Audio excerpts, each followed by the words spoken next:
დავიწყებთ ხუმრობით, რომელიც თითქმის ხუმრობა არ არის. რუსეთის უახლესი საკრუიზო რაკეტა მუშაობს რეაქტიულ ძრავზე, რომლის დამატებაც შეგიძლიათ თქვენს კალათაში AliExpress-ზე. ეს არც ყალბი ნაწილია და არც ჩამოგდებული თვითმფრინავიდან ამოღებული დეტალი. ეს არის ნამდვილი, გაყიდვაში განთავსებული, ახლავე საყიდელი პროდუქტი, რომელიც თავდაპირველად ჰობისტური მოდელ რეაქტიული თვითმფრინავებისთვის იყო შექმნილი. რუსმა ინჟინრებმა ეს აიღეს და საბრძოლო თავზე დაამაგრეს და ერთ ღამეში უკრაინის საჰაერო თავდაცვის ეკიპაჟმა ეს რაკეტა ჩამოაგდო ანტისაჰაერო ქვემეხით, რომელიც მათი ბებიებისა და ბაბუების უმეტესობაზე ძველია.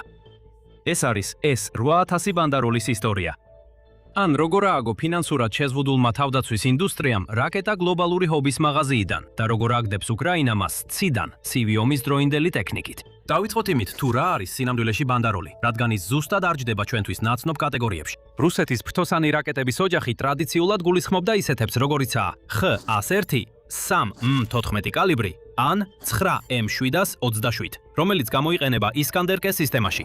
ისინი ძვირადღირებული სპეციალურად შექმნილი იარაღებია, რომლებიც პროექტირებულია სპეციალურ სარაკეტო ბიუროებში. იწარმოება შედარებით მცირე რაოდენობით და გამოიყენება მაღალი ღირებულების სამიზნეებზე. ბანდაროლი კი ამ ყველაფრის საპირისპიროა. ის შეიქმნა კრონშტადტის მიერ, რომელიც საერთოდ არ არის სარაკეტო კომპანია, არამედ რუსეთის ორიონის დრონის მწარმოებელია, საშუალო სიმაღლის, ხანგრძლივი მოქმედების უპილოტო საფრენი აპარატის. კრონშტადტმა აიღო უპილოტო საფრენი აპარატის კონცეფცია და ფაქტობრივად გადააქცია იგი სამხედრო დანიშნულების, ერთჯერად რეაქტიულ დარტყმით იარაღად. შედეგად მივიღეთ რაღაც, რაც კამიკაძე დრონსა და კლასიკურ ფრთოსან რაკეტას შორის დგას. სულით უფრო ახლოსაა უკრაინის სარაკეტო დრონებთან, ვიდრე რუსეთის ძველი ფრთოსანი რაკეტების ხაზთან.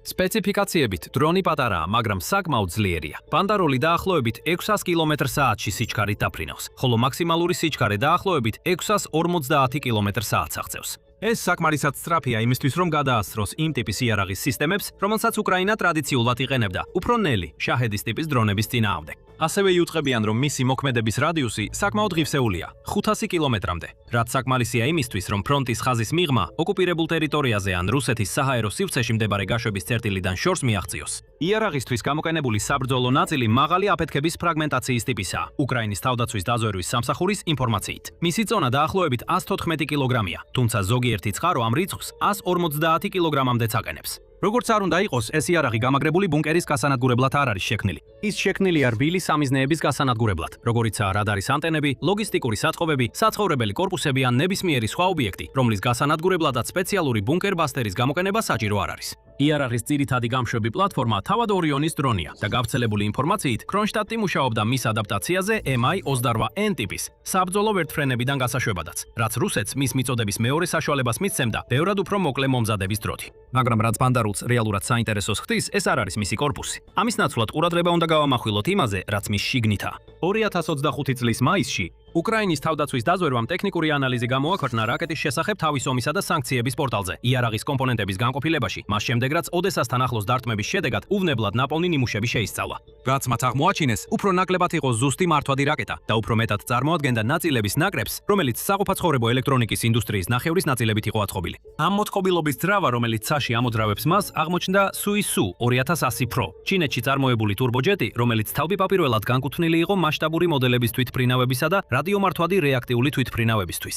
ის კომერციულად ღიად იყიდებოდა დაახლოებით $16,000 და დიახ, ის ჩამოთვლილია AliExpress-ზე. დანარჩენი ნაწილებების სია ანალოგიურად გამოიყურება. HUR-მა ტელემეტრიის მოდული სავარაუდოდ RFT-900X-ად დაასახელა. მოწყობილობა, რომელიც ან პირდაპირ ავსტრალიიდან არის მიღებული, ან ავსტრალიური დიზაინის ჩინური კლონია. ინერციული ნავიგაციის სისტემა სავარაუდოდ ჩინური წარმოშობისაა და მასთან ერთად გამოიყენება რუსეთში დამზადებული Cometra M8-ის სატელიტური მიმღები.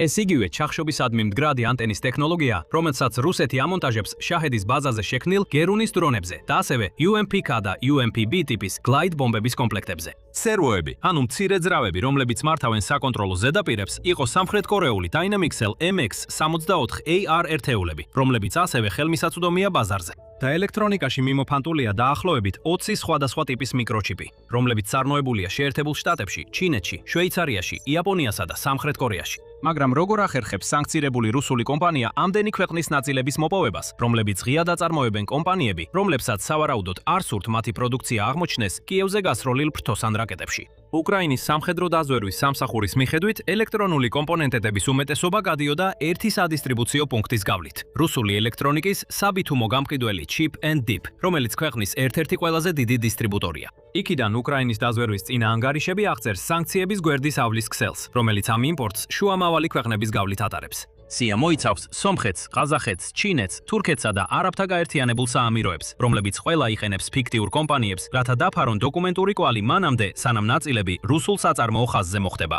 ეს ანგარიში მიღებულია ღია წყაროების ანალიზის საფუძველზე და არა მთავრობის დადასტურებული დასკვნით. თუმცა ეს სქემა ემთხვევა იმ ფართო ტენდენციას, რომელთანაც დასავლური სანქციების აღსრულებას ცლებია უჭირს ბრძოლა. ეს კი ისაა, რომ ორმაგი დანიშნულების ელექტრონიკის კონტროლი რთულია, როცა ისინი მასობრივი მოხმარების საქონლად იქცევა და ფართო სამომხმარებლო ბაზარზე იყიდება. ამ ისტორიას ფინანსური ხაზიც აქვს. კრონშტატი, კომპანია, რომელიც ბანდარულ საწარმოებს, კორპორატიული სტაბილურობის მაგალითი ნამდვილად არ ყოფილა. ერთ ანგარიშში 2025 წლის აგვისტოში კომპანია პოტენციური გაკოტრების წინაშე იდგა. მის წინააღმდეგ 3 თვის განმავლობაში დაახლოებით 40 სარჩელი იყო შეტანილი. საერთო ჯამში დაახლოებით 7,7 მილიონი დოლარის ოდენობით. და იმ დროისთვის არ არსებობდა რესტრუქტურიზაციის მკაფიო გზა. ეს ართულებს ეფექტური და დაბალბიუჯეტიანი საომარი მანქანის კონცეფციას, რადგანაც რუსეთის ბიუჯეტური გადაწყვეტაც კი ზუსტი დარტყმის შესაძლებლობისთვის ფინანსურად მყიფე საფუძველზე დგას. აბა, როდის გამოჩნდა ეს მოწყობილობა რეალურად ბრძოლის ველზე და რამდენად ხშირად იტენებს მას რუსეთი? ბანდარულის ერთ-ერთი პირველი მოხსენება იყო რუსეთის კაპუსტინიარის საცდელ პოლიგონზე 2024 წლის ბოლოს, სანამ ის რუსეთის გაერთიანებულ რაკეტებისა და დრონების დარტყმის პაკეტებში ინტეგრირდებოდა.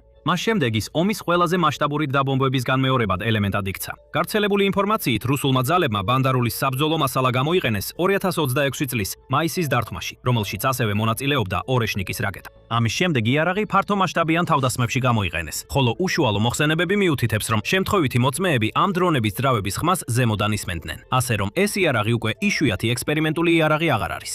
ის ინტეგრირებულია რუსეთის მასობრივი დარტყმის დოქტრინაში, შაჰედებთან, კალიბრებთან და ბალისტიკურ რაკეტებთან ერთად. და სწორედ მასობრივი დარტყმის როლია ის, რაც ბანდარული განსხვავებულად საშიშს ხდის, ვიდრე ჩვეულებრივი ფრთოსანი რაკეტა. 2025 წლის აპრილის შეფასებამ, რომელიც ანალიტიკოსი ექსპერტის ღია წყაროების მოსაზრებას ეყრდნობოდა, აჩვენა, რომ ბანდარულის რეაქტიული ძრავა მას ისეთ სიჩქარეს ანიჭებს, როგორიც ტრადიციულ დრონს არ აქვს. ეს ნიშნავს, რომ სტანდარტული სახმელეთო ტყვიამფრქვევები, რომლებიც უკრაინულმა მობილურმა ცეცხლის ჯგუფებმა გამოიყენეს, უფრო ნელი შაჰიდის დრონების ჩამოსაგდებად, უბრალოდ ვერ ახერხებენ დრონის ეფექტურად დაფიქსირებას და მის წინააღმდეგ ბრძოლას. მის წინააღმდეგ ბრძოლა საჭიროებს სპეციალურად სწრაფად მანევრირებადი სამიზნეების დასაფიქსირებლად შექმნილ სისტემებს, ჩვეულებრივ რადარით მართულ პლატფორმებს, როგორიცაა გერმანიის მიერ მიწოდებული გეპარდის თვითმავალი საზენიტო დანადგარი. ეს არის ბანდარულის ძირითადი ტაქტიკური პრობლემა. ის საკმარისად სწრაფია, რომ გადაუჩეს იაფფასიან დრონების საწინააღმდეგო თავდაცვას, რომელსაც უკრაინა 3 წლის განმავლობაში აძლიერებდა. ან საკმარისად იაფი, რომ რუსეთს შეეძლოს პროცესში მათი მნიშვნელოვანი რაოდენობის დაკარგვა. მას ასევე მეტი მანევრულობა აქვს, ვიდრე რუსეთის ძველ ფრთოსან რაკეტებს, რაც მნიშვნელოვანია სტატიკური საჰაერო თავდაცვის სისტემების წინააღმდეგ, რომლებიც გათვლილია უფრო ტრადიციული, სწორი ფრენის მარშრუტების პროგნოზირებაზე. და სწორედ აქ მივდივართ ამ ამბის მოულოდნელობამდე. 2026 წლის ივლისის შუაში უკრაინის 121 ცალკეულმა ტერიტორიული თავდაცვის ბრიგადამ ჩამოაგდო 2 რუსული საჰაერო სამიზნე, მათ შორის ერთი ბანდარული 40 მმ-იანი ბოფორს L-70-ის საზენიტო ქვემეხებით. თუ ეს სახელი არაფერს გეუბნებათ, ბოფორს L-70 არის შვედური დიზაინის საზენიტო ქვემეხი, რომელიც პირველად 1947 წელს გამოჩნდა და ოფიციალურად 1951 წელს შევიდა ექსპლუატაციაში. და მას შემდეგ უწყვეტად გამოიყენება მსოფლიოს სხვადასხვა ქვეყნების სამხედრო ძალების მიერ. ჩვენ ვსაუბრობთ იარაღის სისტემაზე, რომელიც კონკრეტული ერთეულის მიხედვით დაახლოებით 70 წლისაა. სროლის სიჩქარე როგორც წესი 240-დან 330-მდე ვაზნა წუთში, ახოლო საჰაერო სამიზნეების წინააღმდეგ ეფექტური მანძილი დაახლოებით 4000 მეტრია. უფრო კონკრეტულად 121 ბრიგადის მიერ გამოყენებულ იარაღებს არ ჰქონდათ სერიოზული მოდიფიკაციები, გარდა განახლებული დამიზნების სისტემებისა. ეს ნიშნავს, რომ ეკიპაჟები ამას დიდი ალბათობით თითქმის მთლიანად ხელით სამიზნეზე დამიზნებით აკეთებენ. რეაქტიული ძრავით აღჭურვილ რაკეტას უთვალთვალებენ იარაღით, რომელიც შეიქმნა მანამდე, სანამ თანამედროვე ციფრული ცეცხლის მართვის სისტემები იარსებებდა. ეს განსაკუთრებით აღსანიშნავია, რადგან სხვა ოპერატორებმა ამავე იარაღთან მიმართებაში სრულიად საპირისპირო გზა ერჩიეს. ზოგიერთმა ქვეყანამ L-70 რადარის ცეცხლის მართვისა და ავტომატური სამიზნის თვალთვალის სისტემასთან დააწყვილა, რითაც ის გაცილებით თანამედროვე წერტილოვან თავდაცვით სისტემად გადააქცია. უკრაინისთვის გადაცემული ერთეულები, როგორც იუწყებიან, მინიმალური კომპლექტაციისაა. ლიტვამ ამ ქვემეხების პირველი პარტია უკრაინას ჯერ კიდევ 2023 წლის თებერვალში მიაწოდა, ხოლო დამატებითი ქვემეხები მოგვიანებით ნიდერლანდებმა გადასცა. ასე რომ ეს არც კი არის იარაღი, რომელიც უკრაინამ ააგო ან ტექნიკურად მოემსახურა, არამედ ცივი ომის პერიოდის ნატოს ზედმეტი მარაგია, რომელიც გადაკეთდა, რათა შეეფსო ძალიან თანამედროვე საჰაერო თავდაცვის ხარვეზი. ახლა ღირს ცოტა დრო დაუთმოთ იმ მეორე რაკეტას, რომელიც იმ კვირაში ჩამოაგდეს, რადგან ეს კონტრასტი თავისთავად ბევრს ამბობს. 59, ან როგორც ნატო მას უწოდებს, AS-13 Kingbolt-ი. ბევრად ძველი დიზაინია ვიდრე ბანდარული. მისი შექმნა ჯერ კიდევ საბჭოთა კავშირში დაიწყო 1970-80-იან წლებში. ახლა მას აწარმოებს რუსეთის ტაქტიკური რაკეტების კორპორაცია. ზუსტი ვარიანტის მიხედვით მისი მოქმედების რადიუსი დაახლოებით 115-დან 290 კილომეტრამდეა. მაქსიმალური სიჩქარე საათში 900-დან 1000-ზე ოდნავ მეტ კილომეტრამდე მერყეობს, ხოლო საბრძოლო ქობინი დაახლოებით 300 კილოგრამს შეადგენს. ეს ნიშნავს, რომ ის მნიშვნელოვნად მძიმეა ვიდრე ბანდარულები. მისი მართვა წარმოადგენს ინერციული ნავიგაციის გამოყენებას ფრენის შუა მონაკვეთში. ცხვირში დამონტაჟებული სატელევიზიო კამერა საშუალებას აძლევს ოპერატორს გამშვებ თვითფრინავში ვიზუალურად ამოიცნოს და დააფიქსიროს სამიზნეს საბოლოო მიახლოებისას. სხვა სიტყვებით რომ ვთქვათ, 59 ნამდვილად ძველი სკოლის ზუსტი იარაღია, რომელიც საჭიროებს გაწვრთნილ ოპერატორს, რომელიც კრიტიკულ მომენტში ვიდეოს უყურებს.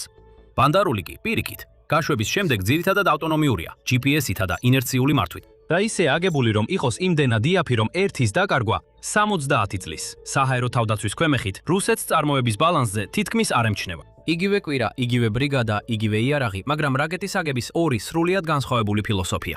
ასევე ღირს აღნიშნა, რომ ბოფორსის ისტორია ერთადერთი საჰაერო თავდაცვის წარმატება არ არის, რომელიც უკრაინამ ამ ტიპის მასირებული შეტევის საფრთხის წინააღმდეგ მიაღწია. იგივე ანგარიში აღნიშნულია, რომ ერთმა უკრაინულმა Skynex-ის სისტემამ ერთ შეტაკებაში გაანადგურა 12 რუსული საჰაერო მიზანი, მათ შორის 1 ფრთოსანი რაკეტა და 11 შაჰიდის ტიპის დრონი. აი რას გაძლევს თანამედროვე რადარით აღჭურვილი გერმანული საჰაერო თავდაცვის დანაყოფი, რომელიც სპეციალურად სწრაფი, პატარა და დაბალმფრენი მიზნების ჩამოსაგდებად არის შექმნილი. განსაკუთრებით მაშინ, როცა რუსეთი იყენებს დრონებს, რომლებიც კომერციული ქარხნებიდან არის გამოსული. ამ ორ ამბავს გვერდიგვერდ დააყენებთ და საკმაოდ ობიექტურ სურათს მიიღებთ იმის შესახებ, თუ როგორ იცავს უკრაინა ამჟამად თავის ცასს. არაერთი უნივერსალური სისტემით, არამედ სხვადასხვა საშუალებებით. ერთ მხარეს უახლესი რადარით მართული გერმანული ქვემეხია, მეორე მხარეს კი ხელით დამიზნებული შვედური ანტიკვარია. ორივე ერთსა და იმავე ძირითად საქმეს ასრულებს, რადგან უბრალოდ საკმარისი თანამედროვე სისტემა არ არის, რომ ყველაფერი ერთდროულად დაფაროს. და რაც უფრო მნიშვნელოვანია, დაახლოებით იმავე დროს, ღია წყაროების ანალიტიკოსმა სახელად Special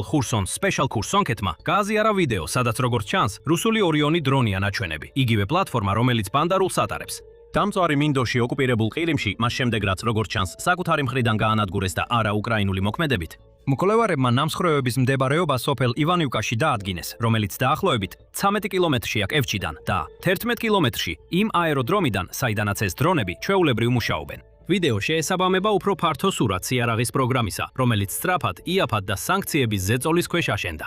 ზოგჯერ ის საკმარისად კარგად მუშაობს, რომ კიევის თავდაცვას 500-ზე მეტი იარაღის შეტევით გაუმკლავდეს, ხოლო ზოგჯერ როგორც ჩანს, თვითონვე ვარდება ციდან ფრონტის საკუთარი მხარისკენ. მას რატომ აქვს ამ ყველაფერს მნიშვნელობა? რამდენიმე მიზეზია და ისინი ცდება იმ ფაქტს, რომ მუზეუმის ექსპონატი ანტისაჰაერო ქვემეხმა რეაქტიულ რაკეტას პირდაპირ ბრძოლაში აჯობა, მაგრამ მანამდე დარწმუნდით, რომ გამოწერილი გაქვთ სამხედრო შოუ. ჩვენ გვთავაზობთ სიახლეებს გლობალური გეოპოლიტიკიდან და ზოგჯერ ვაშუქებთ მოვლენებს, რომლებიც შეიძლება მოგეჩვენოთ თითქოს ფანტასტიკიდან იყოს. მაგალითად, ეს ისტორია. დაუბრუნდეთ იმას, თუ როგორ ჯდება ბანდარული ომის უფრო ფართო კონტექსტში. პირველ რიგში ეს იარაღი არის მაგალითი იმისა, თუ რას უკეთებს სანქციების ზეწოლა საომარ ეკონომიკას. იარაღის წარმოებას მთლიანად ვერ შეაჩერებ, მაგრამ ქვეყნები უფრო და უფრო მეტად იწყებენ იმპროვიზაციას. რუსეთს არ შეუძლია მარტივად მოიპოვოს მაღალი სიზუსტის ოპტიკა, რადიაცია განძლე ელექტრონიკა ან სპეციალურად შექმნილი ტურბოძრავები, რომლებიც ტრადიციულ მაღალი კლასის ფრთოსან რაკეტაში გამოიყენება იმ რაოდენობით, რაც მას სჭირდება. ამიტომ ამის ნაცვლად ისინი ქმნიან რაკეტას ისეთი ნაწილებისგან, რომელთა შეძენაც თეორიულად ნებისმიერ ადამიანს შეუძლია საკრედიტო ბარათითა და AliExpress-ის ანგავიშით თითო-თითოდ. ეს ნაწილები გადის შუამავალი ქვეყნებისა და საბითუმო დისტრიბუტორების გავლით, რათა კვალი დაფარო. ეს არის ნიშანი იმისა, რომ სამხედრო სამრეწველო კომპლექსი ადაპტივდება რესურსების სიმცირესთან და იძულებულია უფრო დაბალი კლასის სეგმენტზე გადავინეს.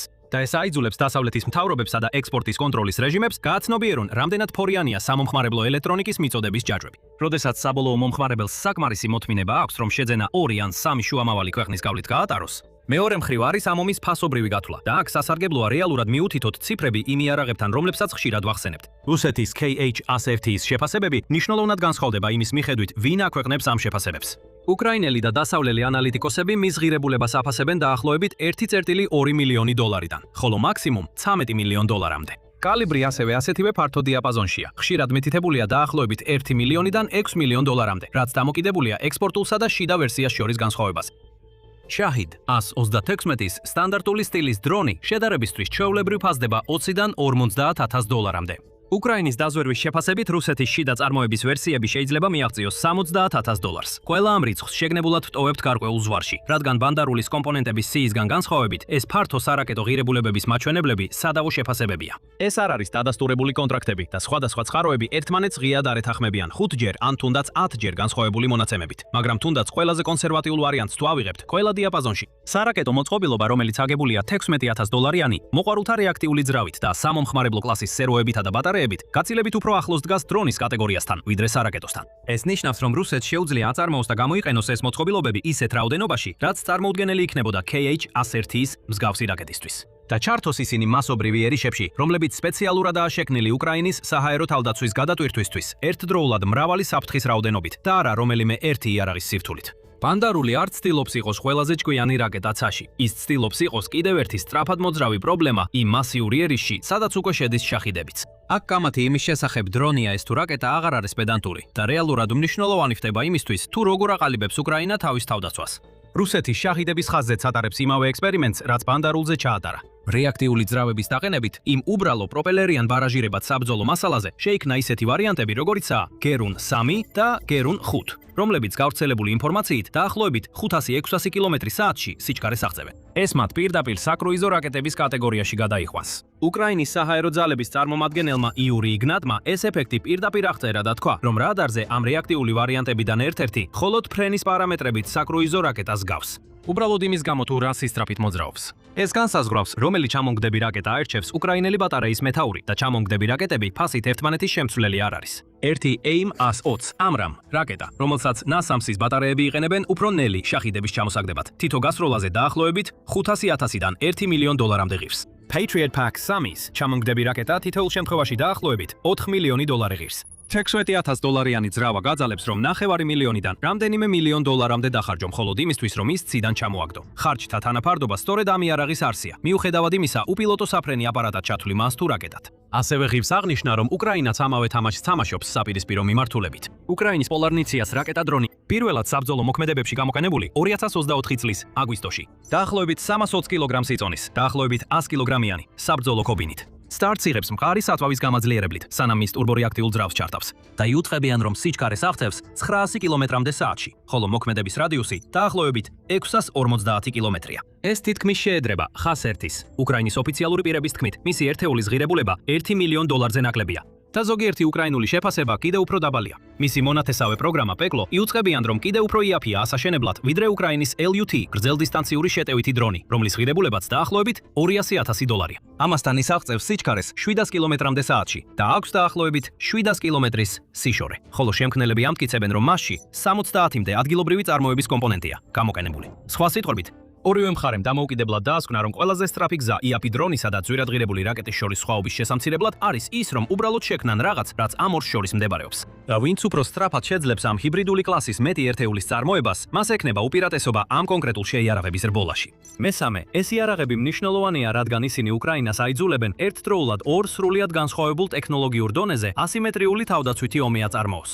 ერთ მხარეს უკრაინა იყენებს ნამდვილად უახლეს სისტემებს. გერმანული გეპარდები სპეციალურად შექმნილია სწრაფად მანევრირებადი სამიზნეების თვალთვალისთვის და როგორც სხვაგანაც აღვნიშნეთ, ადრეული ლაზერული დრონების საწინააღმდეგო სისტემებიც კი. მეორე მხრივ, როდესაც თანამედროვე სისტემების საკმარისი რაოდენობით არ არის ხელმისაწვდომი, უკრაინელი ეკიპაჟები იყენებენ ყველაფერს, რაც მუშაობს. მათ შორის გადმოცემულ 10 წლეულების წინ წარმოებულ ანტისაჰაერო ქვემეხებს, რომლებსაც მხოლოდ სამიზნის დამიზნების გაუმჯობესება აქვთ. ის რომ ბოფორსის L-70-ს ჯერ კიდევ შეუძლია 2026 წლის წარმოების რეაქტიული რაკეტის ჩამოგდება, არ არის ისტორია ცივი ომის დროინდელი ინჟინერიის წინსწრების შესაძლებლობების შესახებ. ეს არის ისტორია საჰაერო თავდაცვის არხზე, რომელიც ისევ იმაზეა დამოკიდებული, შეძლებს თუ არა ეკიპაჟი სამიზნის გაკონტროლებას, დამიზნებას და გასროლას, მანამ სანამ სამიზნე მიახდებს და იმაზე თუ რამდენად მოუწია უკრაინის საჰაერო თავდაცვის არსენალს გალს გაწელვა, რათა დაფაროს ყველა სიმაღლე და სიჩქარე. და ფრენის პროფილი, რასაც რუსეთი მუდმივად ესვრის. ყველაფერს რომ შევკრებთ, პანდარული გვიყვება უფრო დიდ რამეს იმის შესახებ თუ საით მიდის ამ ომის იარაღის ტექნოლოგია. ზღვარი დრონსა და საკრუიზო რაკეტას შორის იშლება.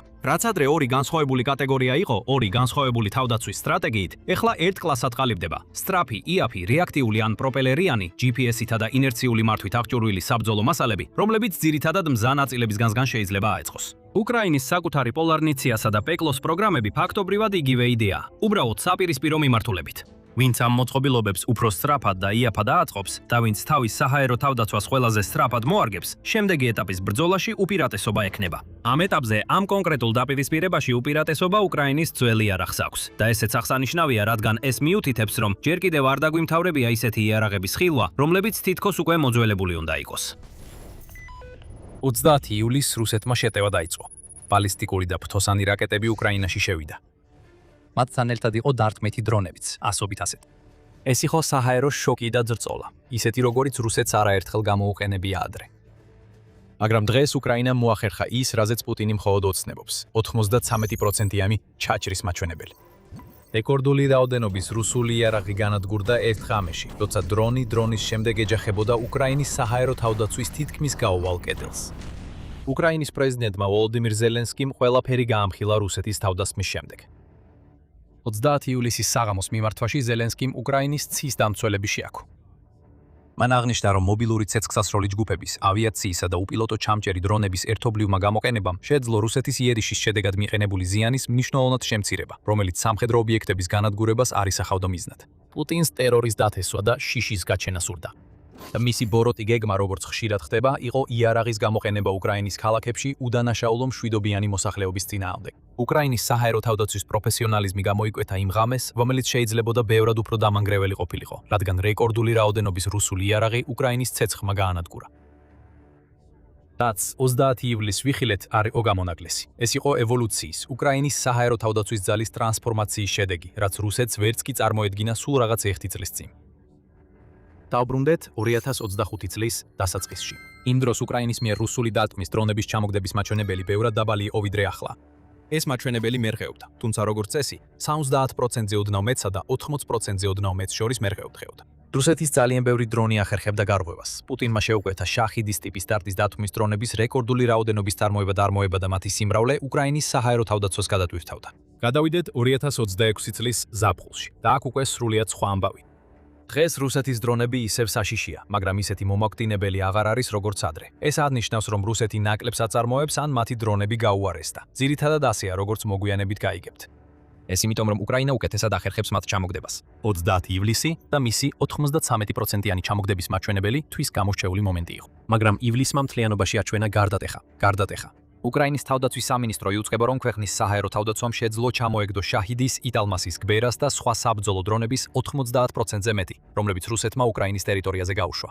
როდესაც ამას რაკეტების განადგურებასაც დაუმატებთ, უკრაინამ დაახლოებით 5300 საჰაერო საფრთხე გაანადგურა, იმ 6000-დან, რაც რუსეთმა თვეში გაუშვა მის მიმართულებით. ეს სრულყოფილი ჩამოგდების მაჩვენებელი არ არის და არსებობს ბალისტიკური რაკეტების პრობლემა, რომელიც უნდა გადაიჭრას. მაგრამ რაც შეეხება რუსულ დრონებს, უკრაინის საჰაერო თავდაცვა ახლა უფრო ეფექტურია ვიდრე ოდესმე მას შემდეგ, რაც პუტინმა დაიწყო თავისი შეჭრა.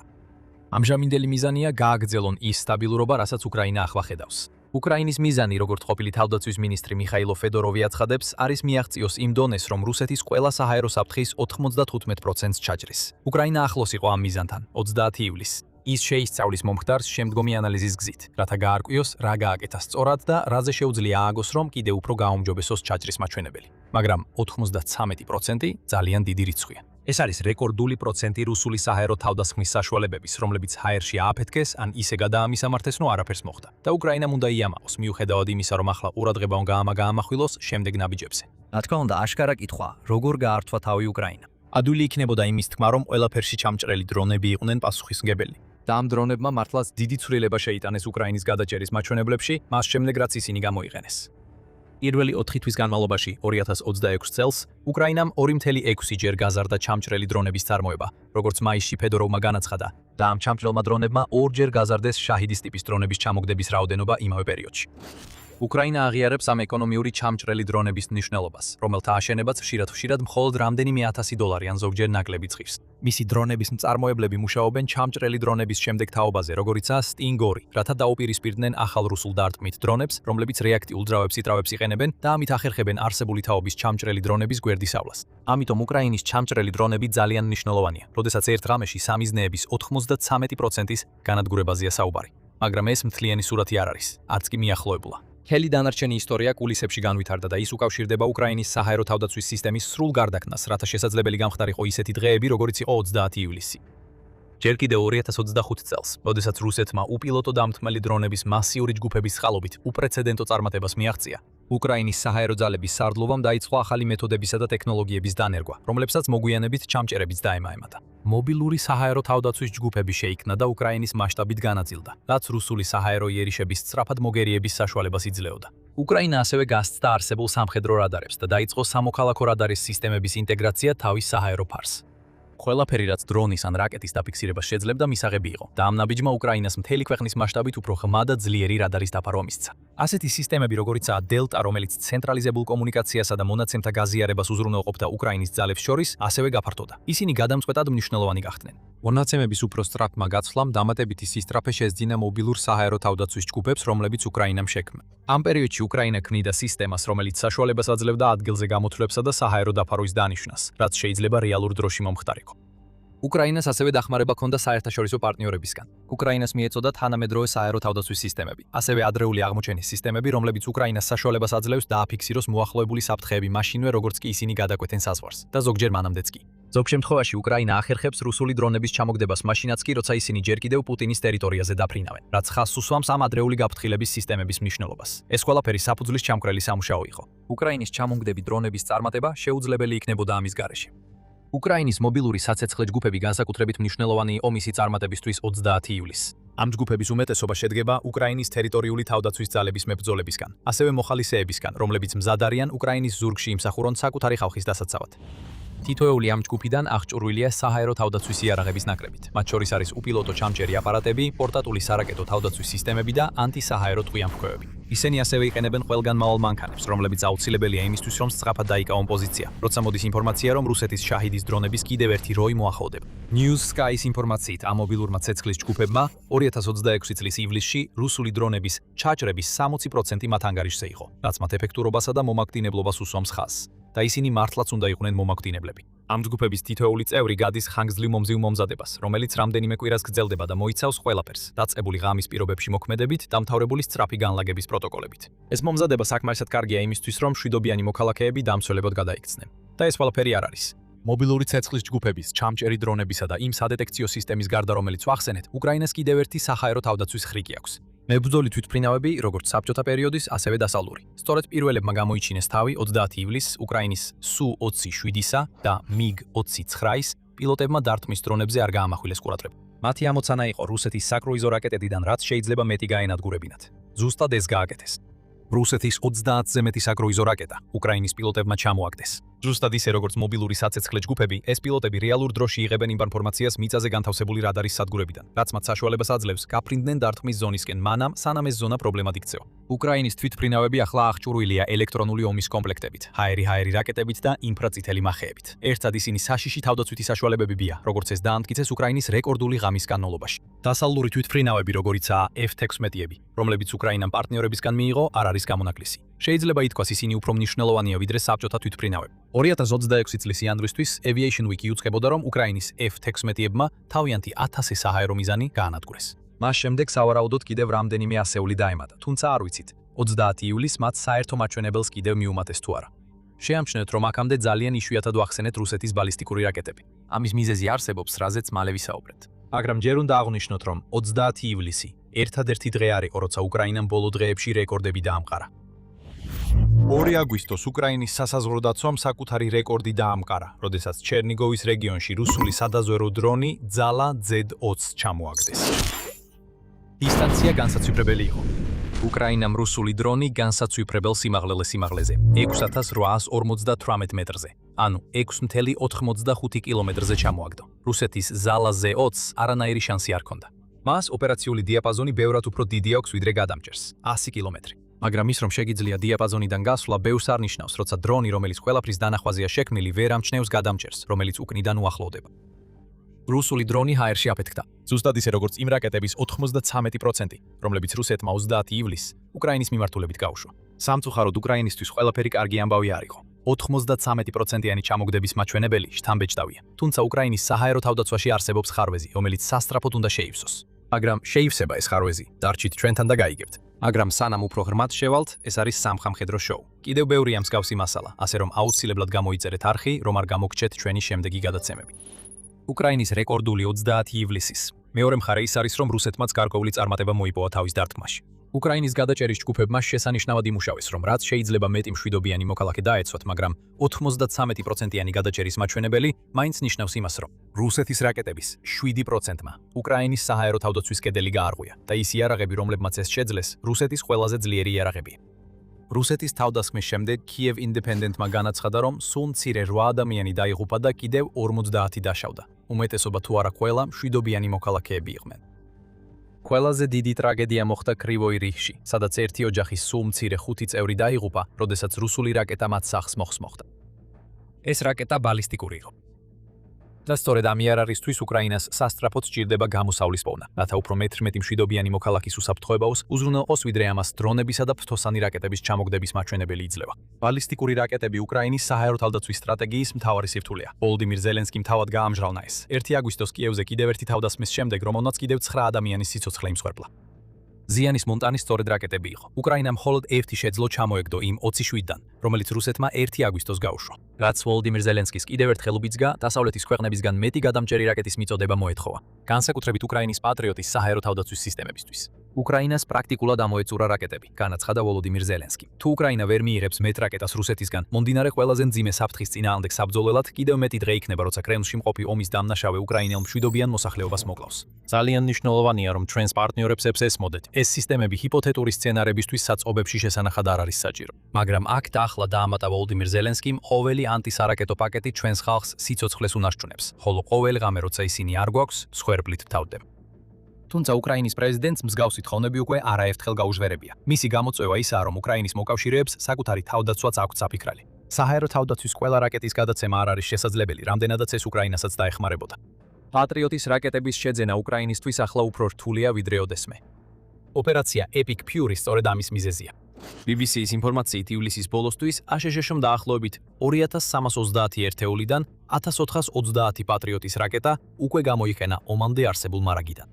აშშ-ში ბუნებრივია თავს იკავებს უკრაინისთვის მეტი რაკეტის მიყიდვისგან და რა თქმა უნდა უფასოდ არ მიაწვდის.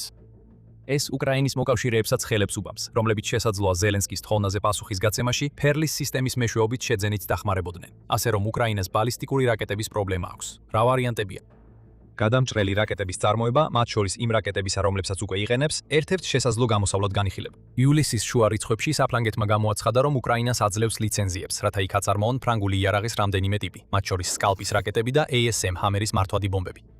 ასევე სიაში იყო ასტერის საჰაერო თავდაცვის რაკეტები, რომლებიც გამოიყენება SAMP-T სისტემებში, რაც უკრაინას აქვს. უკრაინისთვის კიდევ უფრო უკეთესი იყო ის, რომ აშშ-ს პრეზიდენტმა დონალდ ტრამპმა საფრანგეთის განცხადებამდე ერთი კვირით ადრე თქვა, რომ უკრაინას მიეცემა პატრიოტის რაკეტების წარმოების უფლება ლიცენზიის შეთანხმებით.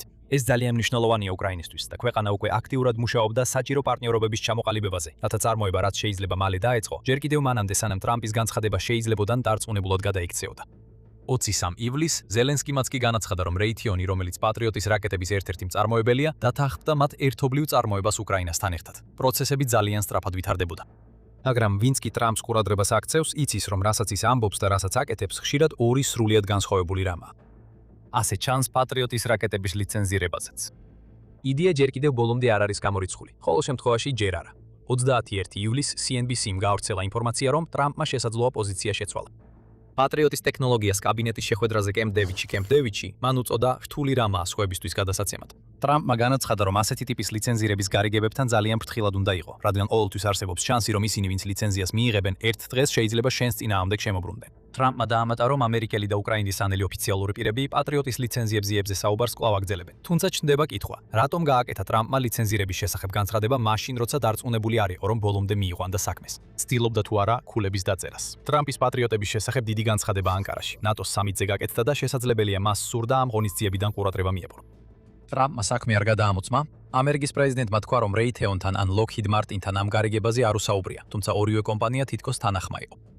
ერთადერთი რაც ნამდვილად ვიცით არის ის, რომ სიტყვების აშკარა თავდაჯერებულობა. ჩვენ მოგცემთ ლიცენზიას, რომ პატრიოტები აწარმოოთ, ასე რომ ვეღარ იჩივლებთ, თითქოს საკმარისს არ გაძლევთ. ტრამპის ადმინისტრაციის მხრიდან გაურკვევლობით ჩანაცვლა. უკრაინა იმედგაცრუებული იქნება, მაგრამ რეალურად ეს ლიცენზირების შეთანხმებები უკრაინის ბალისტიკური რაკეტების დაუყოვნებელი პრობლემების გადაჭრას ვერ უზრუნველყოფს.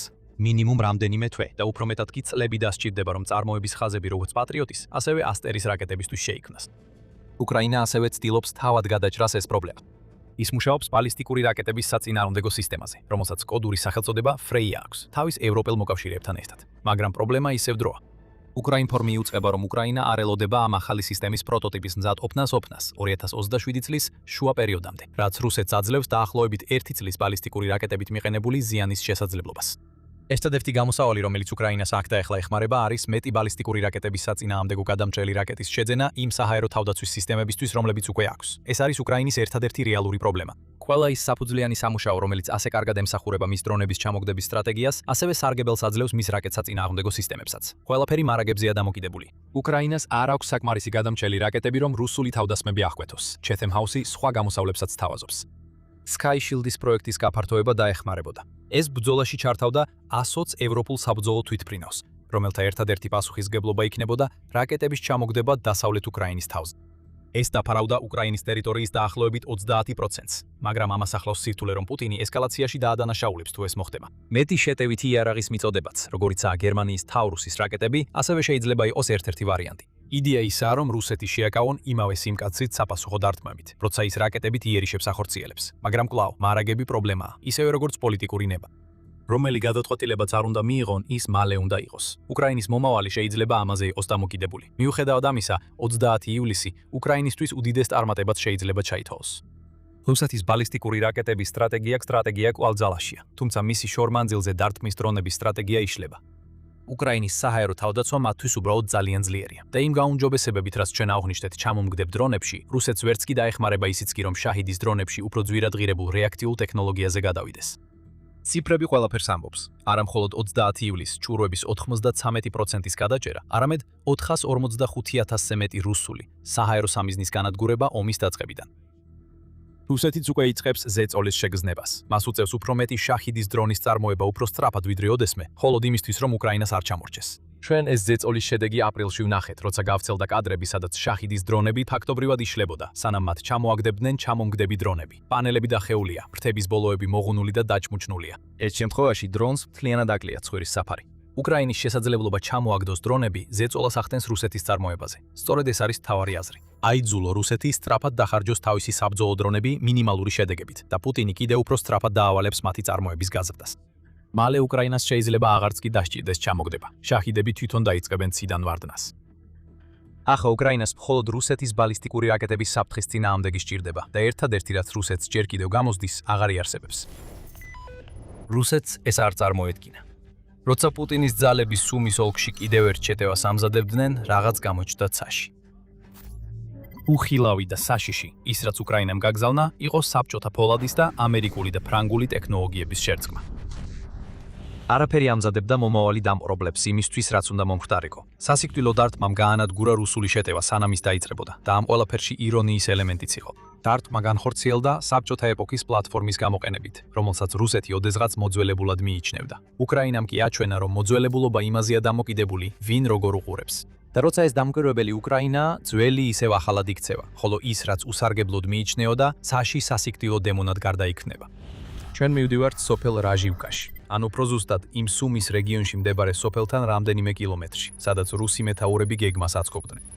სოფელზე შეტევა უნდა დაწნებულიყო იმდენად ძლიერი, რომ დასახლება დაეკავებინათ, ალბათ იმ განზრახვით, რომ პუტინის მიზნებისთვის გამოეყენებინათ სუმიში. ეს უკრაინული ოლქი რუსეთისთვის ბევრს ნიშნავს. უკრაინასა და რუსეთს შორის საზღვარზე მდებარე სუმი დიდი ხანია პუტინის სურვილია როგორც ადგილი, სადაც მას ბუფერული ზონის შექმნა სურს. რუსეთი ბოლო დროს ამ ზონის შექმნას ცდილობს. როგორც 2026 წლის აპრილის UKRI ინფორმის ანგარიშია ნათქვამი, ქვეყნის ძალები ცდილობენ საზღვრისპირა სოფლების დაკავებას. რუსეთის იდეალურ სამყაროში რუსული ძალების უზარმაზარი ხაზი ოლქის ერთი ბოლოდან მეორემდე გაიწელებოდა. ისინი უზრუნველყოფდნენ, რომ უკრაინას აღარასოდეს შეძლებოდა ისეთი დამამცირებელი კონტრშეჭრა, როგორიც კურსკში 2024 წლის აგვისტოში მოხდა. და ამ ბუფერის არსებობით რუსეთს შეეძლებოდა ის ჯარისკაცები, რომლებსაც ახლა სუმის ხორცსაკებში სწირავს, აღმოსავლეთში გადაეყვანა, სადაც რუსეთი ცდილობს დონეცკის და საბოლოოდ დონბასის რეგიონის აღებას. მაგრამ რუსების საუკეთესო გეგმებიც ხშირად მარცხდება. და როცა რუსული ძალები რაჟიუკაზე შეტევისთვის ემზადებოდნენ, უკრაინას ყველაფერი თვალთახედვაში ჰქონდა. უკრაინა აკვირდებოდა, როგორ გადაადგილდებოდა რუსეთი. შეტევითი ჯარები, რომლებსაც დართმეთი და სადაზვერო დრონები უმაგრებდნენ ზურგს, საზღვრის მიღმა ტიოკინოში იყვნენ განლაგებულნი, რომელიც კურსკის რეგიონს ეკუთვნის. უკრაინამ ყველაფერი რეალურ დროში დაინახა. შესაძლოა სატელიტური გამოსახულებების დახმარებით, რომლებიც ახლა უკრაინის ძალებს თითქმის იმავე სისწრაფით მიეწოდებათ, რა სისწრაფითაც იქნება, რაც ქვეყნის საბრძოლო რეაგირების ჯაჭვს 90%-ით ამცირებს. როდესაც რუსული ძალები მოძრაობას დაიწყეს, უკრაინამ თავისი კონტრშეტევა მოამზადა. ტელეგრამის არხი Sunflower-ი, რომელმაც მოუმავალი დარტმის შესახებ ინფორმაცია გაავრცელა, ხსნის როგორ მოხდა ეს. ტერმა უპილოტო საფრენი აპარატების მხარდაჭერით სცადა ტიოკინოდან რაჟიუკისკენ გადაადგილება. არხის ინფორმაციით TRO-ს მებრძოლებმა დროულად აღმოაჩინეს და მიიყვანეს ავიაცია შტურმის ჯგუფებისა და უპილოტო აპარატების გამშვები მოწყობილობების დაგროვების ადგილზე. უკრაინა დაელოდა, სანამ რუსი დამპყრობლები ჯგუფებად შეიკრიბებოდნენ და მანერს დაიწყებდნენ. შემდეგ უკრაინამ დათმა მიაყენა. მაგრამ ამჯერად დართმა არ განხორციელებულა საშუალო მანძილის დრონებით, რომლებიც სხვა ადგილებში რუსულ ლოგისტიკასა და ჯარის შეკრებებს ანადგურებენ. ამჯერად ზიანი მიაყენა თვითფრინავმა, რომელსაც დიდი ხანია მოძველებულად მიიჩნევდნენ. MiG-29 აფრინდა ცაში. ეს თავისთავად პრობლემა არ იქნებოდა, მაგრამ ამ კონკრეტულ საბჭოთა ეპოქის თვითფრინავს არანაირი სურვილი არ ჰქონდა მიახლოებოდა დამპყრობად მოსულებს. ის დარჩა უსაფრთხო მანძილზე და იქიდან ამერიკული და ფრანგული ცეცხლის ძალის დამანგრეველი კომბინაციით გაანადგურა რუსი ჯარისკაცები. უკრაინის MiG-29 გაუშვა ამერიკული წარმოების GBU-39 მცირე დიამეტრის ბომბები და ფრანგული წარმოების ASM Hammer-ის ბომბები. რუსეთმა სცადა საჰაერო ბომბების გადაჭერა. მილიტანი იუწყება, რომ დამპყრობლებმა მხოლოდ ერთ დასავლურ იარაღზე 4 საჰაერო თავდაცვის რაკეტა გაუშვეს. ყველა ეს რაკეტა მიზიზანს აცდა. რუსეთს სურს, რომ ეს არ გაეკეთებინა და კონტრშეტევის კადრები გვაჩვენებს რატო. Sunflower-ის მიერ გაზიარებულ 32 წამიან ვიდეოში ჩანს ის საშინელი ძალა, რომელიც უკრაინის დასავლურმა იარაღმა რუსებზე გამოიყენა, როცა ისინი წინსვლას ცდილობდნენ. ხედავთ რამდენიმე ძლიერ აფეთქებას, რომლებიც კვამლის სვეტებს ცაში უშვებს, მაშინ როცა რუსები, რომლებიც ფიქრობდნენ, რომ უსაფრთხოდ იყვნენ, განადგურდნენ. მათ ვერაფერი შეამჩნიეს, სანამ უკრაინის ბომბები თითქმის არ დაეცათ თავზე. რაც შეეხება დაგეგმილ შეტევას რაჯივკაზე, ის უბრალოდ არ განხორციელდა. ვერ მოხერხდა. რუსული ძალები ძალიან დაკავებულები იყვნენ უკრაინის ბრწყინვალე დარტყმის შედეგებთან გამკლავებით ხაზის უკან. სოფელი გადარჩა და კიდევ ერთი დღის ბრძოლას აგრძელებს, ხოლო ბუფერული ზონა, რომელსაც პუტინი ასე ძალიან ითხოვს სუმიში, უნდა დაელოდოს, თუ საერთოდ ოდესმე შეიქმნება. United Media-ის მიხედვით უკრაინის საბჭოთა ფოლადის და საულური საცეცხლე ძალის კომბინაციის სამიზნე იყო 1427 მოტორიზებული მსროლელთა პოლკი, რომელიც ცნობილია, რომ მოქმედებს ჩრდილოეთ საზღვარზე, სუმის მიმდებარე ტერიტორიაზე. ამ პოლკს შერეული ისტორია აქვს. ჯერ კიდევ 2025 წლის მარტში ის მონაწილეობდა რუსულ ტრიუმფში, რადგან პოლკის ჯარისკაცებმა შეძლეს ვესელივკის დასახლებაში შესვლა და რუსეთის დროშის აღმართვა. პუტინს ეს ძალიან მოეწონებოდა. დროშის აღმართვა რუსეთის ლიდერისთვის ისეთივე კარგია, როგორც ნამდვილი გამარჯვება, რადგან ფოტოები და ვიდეოები შეიძლება გამოკენებული იქნას რუსული პროპაგანდის კამპანიისთვის. ამჯერად როგორც ჩანს, ოკუპაცია ნამდვილი იყო. მაგრამ ასევე ძალიან რეალურია ის არაკომპეტენტურობა, რომელიც ამ პოლკმა მას შემდეგ გამოავლინა. შესაძლოა ძალიან ბევრი გამოცდილი ოპერატორის დაკარგვის გამო 1427 პოლკს დამამცირებელი მომენტი ჰქონდა სულ რამდენიმე დღით ადრე, სანამ რაჯიუკაზე შეჭრას შეეცდებოდა. უკრაინის სამოქალაქო ინფრასტრუქტურაზე დარტყმების გაძლიერების ბრძანების მიღების შემდეგ 1427 პოლკის ჯარისკაცებმა აიღეს Molnia 2 ტიპის დარტყმითი დრონი და უმიზნეს და მათ დაარტყეს სამოქალაქო მანქანას გლუშკოვოში. კურსკში რუსეთის 1427 პოლკმა მოახერხა საკუთარ თავს სახეში დაერტყა, სანამ რაჯიუკაზე შეტევას შეეცდებოდა. უკრაინის დარტყმა ამ ჯგუფისთვის მეორე დამცირებაა ერთ კვირაზე ნაკლებ დროში. ჭრილობაზე მარილის დაკრა. უკრაინის MiG-29 უბრალოდ უამრავი მარილი დაკარა, რომ ყველა რუსი ლოკოკინა გაენადგურებინა. პოლკმა დაკარგა მნიშვნელოვანი პოზიცია, რაც რუსეთისთვის ყველაზე ცუდ დროს მოხდა. რაჯიუკას ფრონტის ხაზი მარტის შემდეგ პრაქტიკულად უცვლელია, United 24 Media-ის ცნობით. რუსეთს სურდა ბოლოს და ბოლოს გარკვეული პროგრესი მიეღო, მაგრამ წამში ყველა ეს მცდელობა წყალში ჩაიკარა, რადგან დასავლეთ მოდით ცოტა ხნით ვისაუბროთ ამ ცეცხლის ძალაზე. ის, რაც უკრაინამ რუსეთზე გამოიყენა, იყო GBU-39-ისა და ASM Hammer-ის კომბინაცია. ორივეს უკრაინაში გამოყენების ხანგრძლივი ისტორია აქვს და ამის კარგი მიზეზი არსებობს. ეს არის დამანგრეველი იარაღები. GBU-39 არის მართვადი საბრძოლო მასალა, რომელიც ფაქტობრივად საშუალებას იძლევა 113 კილოგრამიანი ბომბები მიეწოდოს სამიზნეებს 74 კილომეტრამდე მანძილზე. ისინი გარკვეულწილად გავს რუსეთის გლაიდ ბომბებს, თუმცა ბევრად უფრო განვითარებულია. აშშ-ის საჰაერო ძალები აცხადებს, რომ ერთი GBU-39 სისტემა იყენებს ჭკვიან საკითხს, რომელსაც შეუძლია 4-მდე ბომბის გადატანა, რომლებიც შეიძლება გაუშვან როგორც შიდა განყოფილებებიდან, ასევე გარე საკიდებიდან. ბომბები იყენებენ GPS სიგნალებს სამიზნემდე მისასვლელად და მათი გაშვება შესაძლებელია ელია ნებისმიერ ამინჩი, დღისითაც და ღამითაც. სამიზნის კოორდინატები იტვირთება GBU-39-ში, გაშვებამდე როგორც მიწაზე, ასევე ჰაერში. მეორე ვარიანტი პილოტებსა და მათ ეკიპაჟებს საშუალებას აძლევს რეაგირება მოახდინონ ახალ სამიზნეებზე, რომლებიც გამოჩნდება მისიის დროს. თითოეულის ფასი $40,000-ია, რაც ამ ბომბებს იაფსა და ძლიერს ხდის. საინტერესოა, რომ უკრაინამ შეძლო მათი გაშვება MiG-29 თვითმფრინავებიდან. ASM Hammer მსგავსი იარაღია. ისიც დისტანციური საბრძოლო მასალაა და ასევე შეიძლება გამომოყენებული იქნას ყველა ამინდის პირობებში. ის მოდულურია, რაც მიანიშნებს თუ რა არის სინამდვილეში ASM Hammer. ეს იარაღი ბომბი არ არის. ეს არის კომპლექტი, რომელიც შეიძლება კონფიგურირდეს და მიემაგროს სხვადასხვა ტიპის უმართავ ბომბებს, რათა ისინი ზუსტი მართვადი საბრძოლო მასალებად გადაიქცეს. საფრანგეთმა შექმნა ამ ბომბის კომპლექტის ვერსიები, რომლებიც შეიძლება მიემაგროს 125, 250, 500 და 1000 კილოგრამიან ბომბებზე. უკრაინას სავარაუდოდ აქვს კომპლექტები 250 კილოგრამიანი ბომბებისთვის და შესაძლოა 1000 კილოგრამიანი ბომბებისთვისაც, რადგან ესენი ყველაზე პოპულარულია. ასევე არსებობს მკაფიო კავშირი მარაგებთან დაკავშირებით. საფრანგეთმა იკისრა ვალდებულება, რომ ყოველ თვე უკრაინას მიაწოდებს 50-დან 60-მდე ასეთი ბომბის კომპლექტს და ცოტა ხნის წინ უკრაინას მიანიჭა ლიცენზია, რომ თავად აწარმოოს ეს კომპლექტები. ASM Hammer-ის ბომბებს აქვთ 70 კილომეტრზე ოდნავ მეტი მოქმედების რადიუსი, რაც ძირითადად განპირობებულია ფრთების და მხარის არაკეტო ძრავის კომბინაციით, რომელიც ამ კომპლექტებშია ჩაშენებული. ისინი იყენებენ GPS-ისა და ინერციული ნავიგაციის სისტემის კომბინაციას, რაც მათ აძლევს დაახლოებით 10 მეტრის წრიულ სავარაუდო გადახრას. ამის შესახებ იტყობინება Army Recognition. ეს ბომბები ძლიერად ურთხამს, სწრაფად ურთხამს და მათ იყენებენ რამდენიმე ქვეყანა, მათ შორის საფრანგეთი, ინდოეთი, ეგვიპტე, ხორვატია, ყატარი, მაროკო და რა თქმა უნდა უკრაინა. გარდა ამისა, GBU-39-ის მსგავსად ASM Hammer-ები შექმნილია დასავლური თვითმფრინავებისთვის, მათ შორის F-16 Rafale და Mirage, Mirage 2000D და F-1 გამანადგურებლებისთვის. მაგრამ კიდევ ერთხელ უკრაინამ ისინი გაუშვა MiG-29-დან. პასუხი იმაშია, თუ რად გადააქცია უკრაინამ MiG-29 პუტინის შეჭრის დაწყების შემდეგ. ეს საბჭოთა ეპოქის გამანადგურებელი რუსეთმა მოძველებულად მიიჩნია. ასე არ არის, ამას უკრაინა ამტკიცებს. მაგრამ სანამ უფრო მეც აგიხსნით, შეგახსენებთ, რომ თქვენ უყურებთ სამხედრო შოუს. ეს ის ანალიზია, რაც გსურთ ნახოთ. დარწმუნდით, რომ არხზე გამოწერილი ხართ და შეტყობინი ბინებები ჩართული გაქვთ. გაგაბრუნებთ რუსეთის შეჭრის დასაწყისში. შეჭრიდან დაახლოებით 1 თვის შემდეგ, 2022 წლის 27 მარტს, Global Defense Corps-მა დასვა კითხვა, რომელიც იმ დროს ბევს აწუხებდა. რატომ არ გამოიყენა რუსეთმა თავისი MiG-29 თავდაპირველი შემოსევის დროს? ეს ნამდვილად არ იყო შემთხვევა, როცა რუსეთი ცდილობდა თავისი უფრო თანამედროვე საჰაერო რესურსები შემოენახა მოგვიანებისთვის. რუსეთმა თავდაპირველი შეჭრის ეტაპებზე გამოიყენა Su-34-ები და Su-35-ები, ასევე უფრო ძველი თვითმფრინავები, როგორიცაა Su-24 და Su-25. მაგრამ MiG-29 სრულიად არ ჩანდა. ამ ნაბიჯს იმ დროს გარკვეული ლოგიკა ჰქონდა. უკრაინას საკუთარი MiG-29-ის შედარებით დიდი ფლოტი ჰქონდა, 56 გამანადგურებელი თვითმფრინავი, დარჩენილი საბჭოთა კავშირის დროიდან. რუსეთმა ჩათვალა, რომ მსგავსი თვითმფრინავების შეტანა ბრძოლაში კარგი იდეა არ იყო. გარდა ამისა, სხვა გამანადგურებლები, რომლებიც რუსეთმა გაგზავნა, თითქოს უკეთესები იყვნენ. MiG-29 ითვლებოდა მოძველებულად, თუნდაც რუსული სტანდარტებით. რაც გასაკვირია, თუ გავითვალისწინებთ, რამდენი საბჭოთა პერიოდის ტექნიკა გამოიტანა ქვეყანამ უკრაინის წინააღმდეგ. ეს უპატივცემულობა მის ძველ გამანადგურებელთან მიმართებაში ასევე გამოვლინდა. 2009 წლის თებერვლის გამოძიებაში, რომელმაც აღმოაჩინა, რომ რუსეთს ჰყავდა 291 MiG-29-დან დაახლოებით 200 ისეთი, რომლებიც გაფუჭების გამო ფრენისთვის უვარგისი იყო. ისინი უბრალოდ არსებობდნენ იმისთვის, რომ რუსეთის საჰაერო ძალების რაოდენობა გაზრდილიო, მიუხედავად იმისა, რომ საბრძოლო შესაძლებლობა არ ჰქონდათ. ეს ყველაფერს გვეუბნება იმის შესახებ, რას ფიქრობს რუსეთი საკუთარ გამანადგურებელს. MiG-29 უკრაინისთვის საკმარისად კარგი არ არის. გაფუჭებული, მოძველებული, მიზნისთვის უვარგისი და ნამდვილად ვერ შეედრება იმ საჰაერო ძალას, რაც რუსეთს სხვაგან აქვს. მაგრამ როგორც ამ ომში ხშირად მოხდა, უკრაინამ დაამტკიცა, რომ რუსეთი ცდებოდა, დააჩვენა, რომ ქვეყანას, რომელსაც რეალური ინოვაციის უნარი აქვს და მოკავშირეების მხარდაჭერაც, შეუძლია ის, რასაც რუსეთი მოძველებულ საჰაერო პლატფორმად მიიჩნევს, მნიშვნელოვან აქტივად გადააქციოს. უკრაინამ თავიდანვე შეჭრის დაწყებისთანავე კარგად გაიაზრა თავისი MiG-29 გამანადგურებლების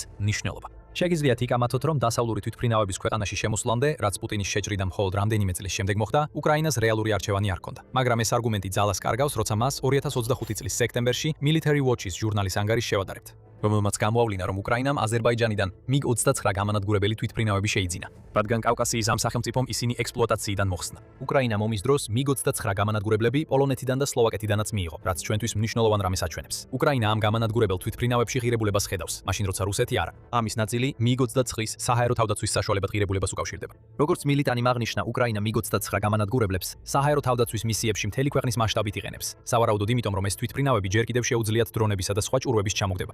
მიუხედავად იმისა, რომ MiG-29 მოძველებულია, ის მაინც საკმარისად სწრაფია, რომ ყველაზე საუკეთესო შაჰიდის ტიპის დრონებსაც კი მარტივად გადაასწროს. ხოლო საჰაერო რაკეტები, რომლითაც ეს თვითმფრინავი შეიძლება აღიჭურვოს, წამში ანადგურებს ამ დრონებს ცეცხლის ალში. თუმცა ასე არ გამოუხენებია უკრაინას თავისი MiG-29-ები სუმის საზღვრის გადაღმა. დაცვიხილე 1427 მოტორიზებული მსროლელთა პოლკის შეტევის ჩაშლისას იყო MiG-29-ის გამოყენება დისტანციური იარაღის პლატფორმად, რომელსაც შეუძლია დასავლური შეიარაღების გამოყენება. ეს ისაა, რასაც რუსეთი არასდროს ელოდა, ასევე ეს ისაა, რასაც რუსეთი ვერ შეძლებს საპასუხოდ. აშშ და საფრანგეთი არ დაიწყებენ GBU-39-ების და ASM ჰამერების მიწოდებას რუსეთზეს. რუსეთზე ეს იარაღი უკრაინისთვისაა და ეს კიდევ ერთი მაგალითია იმისა, თუ როგორ ანათებს უკრაინის გამჭრიახობა და თანამშრომლობა. უკრაინამ და მისმა დასავლელმა პარტნიორებმა ბევრი იშრომეს, რომ MiG-29 და სხვა საბჭოთა ეპოქის თვითფრინავები გარდაექმნათ რეაქტიულ თვითფრინავებად, რომლებიც უკრაინას შეუძლია გამოიყენოს რუსეთის დასაზიანებლად. MiG-29-ების დასავლური იარაღის გაშვების შესაძლებლობა ახალი არაფერია. ჯერ კიდევ 2024 წლის მაისში Army Recognition იტყობინებოდა, რომ უკრაინა მოდიფიცირება გაუკეთა MiG-29-ის გამანადგურებლებს, რათა მათ დასავლური საბრძოლო მასალის გამოყენება შეძლებოდათ. მათ უკრაინის Su-24-ებისა და Su-27-ების მარაგებთან ერთად ადაპტაცია გაუკეთეს ისე, რომ შეეძლოთ აშშ-ს საფრანგეთისა და დიდი ბრიტანეთის მიერ მოწოდებული გარკვეული საბრძოლო მასალის გაშვება, როგორც მაშინ აღნიშნავდა გამოცემა. სახელებით იყო ნახსენები ASM ჰამერის ბომბები, ასევე ამერიკული JDAM-ები და ბრიტანული Paveway 4 მართვადი ბომბები. ცხადია, ამას სხვებიც მოყვა, რომელიც საჭიროებდა თითოეული საბჭოთა თვითფრინავის ელექტრონიკის გადაკეთებას, რათა თვითფრინავები თავსებადი გამხდარიყო მათ ახალ დასავლურ იარაღთან. უკრაინა აგრძელებს MiG-29-ების მოდერნიზაციას, რომლებიც რუსეთს მოძველებულად მიაჩნდა.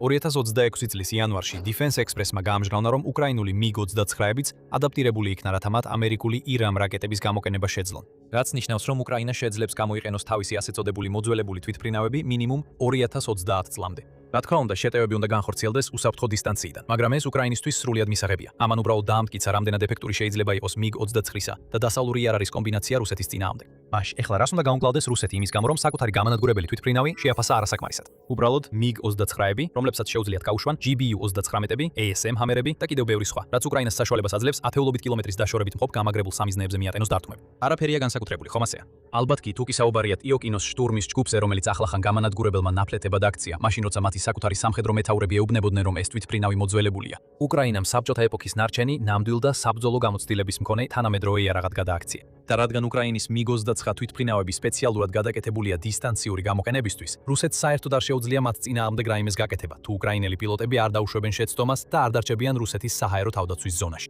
ეს აღარ ხდება, ყოველ შემთხვევაში, ეხლა უკვე არა. უკრაინამ რუსეთისვე გლაიდ ბომბების სტრატეგია მის წინააღმდეგ მიმართა, მოძველებული პლატფორმის გამოყენებით, რომელსაც ახლა ახალი სიცოცხლე აქვს. მაგრამ რუსეთი მაინც იმედს იტოვებს, მიუხედავად ამ ბოლო დარტყმისა. ალბათ ერთ დროს უკრაინას ამოეწურება დასავლური იარაღი, რომელიც მისმა MiG-29-მ ახლახან გამოიყენა, ხომ ასეა? ეს შეიძლება ასე იყოს, GBU-39-ის შემთხვევაში. აშშ-ს 31 მარტის შემდეგ უკრაინისთვის ახალი სამხედრო დახმარება არ გაუწევია და როგორც ჩანს, ეს მიდგომა არ შეიცვლება. ეს არ ნიშნავს, რომ GBU-39-ები აღარ გაემგზავრება უკრაინაში, მაგრამ მათ, უკრაინამ ან მისმა პარტნიორებმა უნდა შეიძინონ Pearl ინიციატივის ფარგლებში პირდაპირ გადაცემის ნაცვლად. ASM ჰამერის სიტუაცია განსხვავებულია, როგორც ადრე ვახსენეთ. ყოველთვე უკრაინაში 50-დან 60-მდე ასეთი ბომბი შედის და ახლა უკრაინას აქვს ლიცენზია, რომ თავად აწარმოოს ჰამერები. მალე ეს საშიში ბომბები უკრაინული საწარმოებიდან, ოებიდან ან შესაძლოა პარტნიორი ქვეყნების ობიექტებიდან გამოვა, რათა ეს საწარმოები რუსეთის რაკეტების მიერ მაიღოს. თუმცა, თუნდაც ეს ყველაფერი ასე არ იყოს და უკრაინას მართლაც შეზღუდული მარაგი ჰქონდეს ამ დასავლური იარაღის, რუსეთი მაინც არ იქნებოდა დაცული დისტანციური დარტყმებისგან, რომლებიც განახლებული MiG-29 თვითფრინავებით ხორციელდება. რატომ?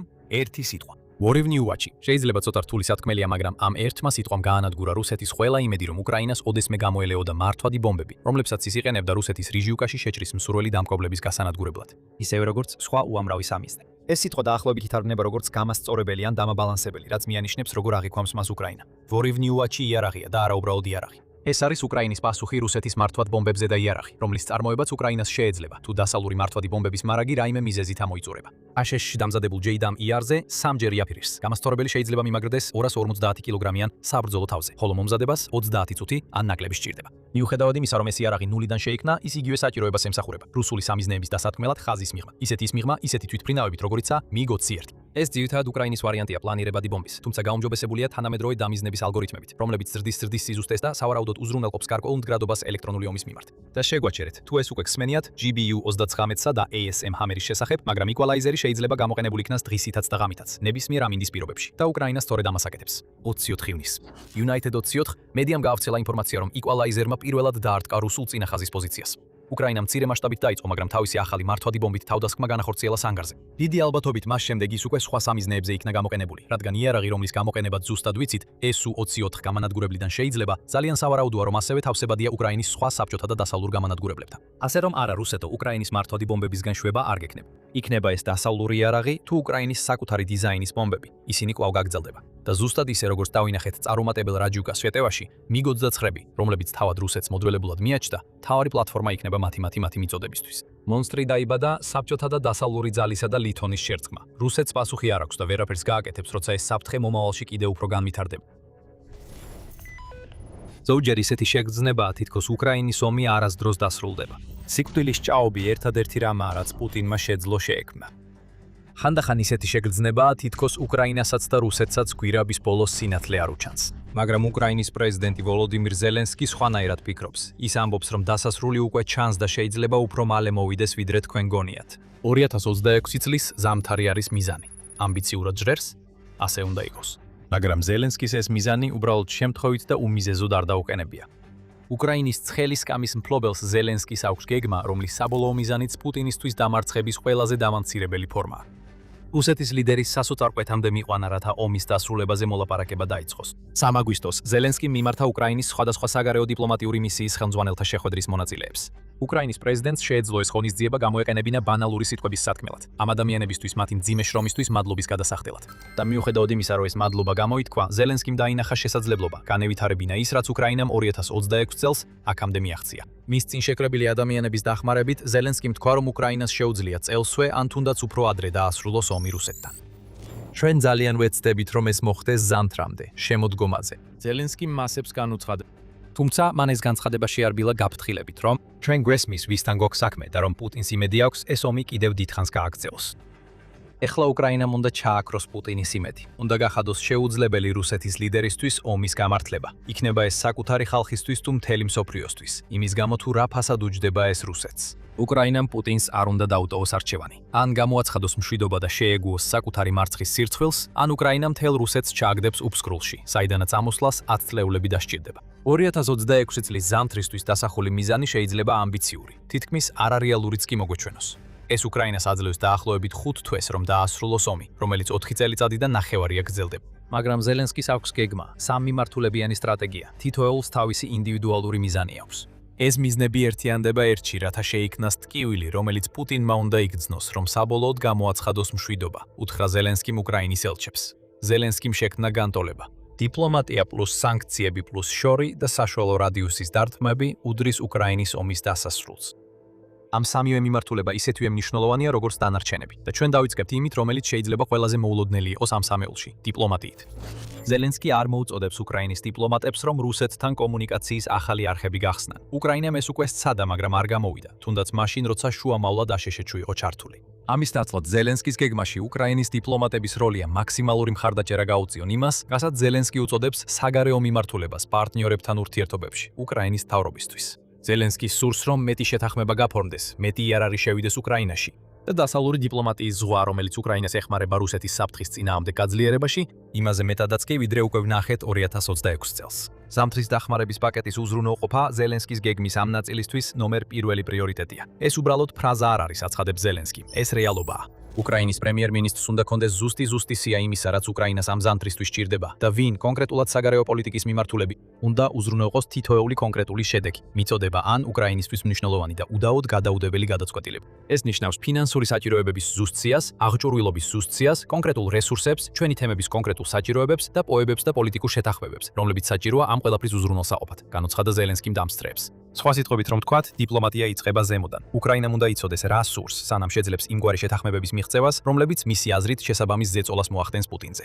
უკრაინის საჰაერო თავდაცვისთვის მეტი პატრიოტის რაკეტის მოპოვება, სხვა საჰაერო თავდაცვის საშუალებებთან ერთად აშკარა პრიორიტეტია. ეს ხელს შეუშლის რუსეთს ბალისტიკური რაკეტების უპირატესობის გამოყენებაში, რის შედეგადაც მან ბოლო დროებში რამდენჯერმე დაარტყა კიევს. ერთ-ერთი ასეთი დარტყმის შედეგად კი როიტერსის ინფორმაციით 10 ადამიანი დაიღუპა. მაგრამ ამაზე მეტად უკრაინის დიპლომატებმა უნდა განსაზღვრონ ის გამოწვევები, რომლებიც უკრაინას რეგიონულ და ეროვნულ დონეზე აქვს და გაარკვიონ ვინ არის საუკეთესო პოზიციაში დასახმარებლად. შემდეგ კი ამ დიპლომატებმა უნდა გააკეთონ ის, რაც ყველაზე კარგად გამოსდით, დადონ შეთანხმებები.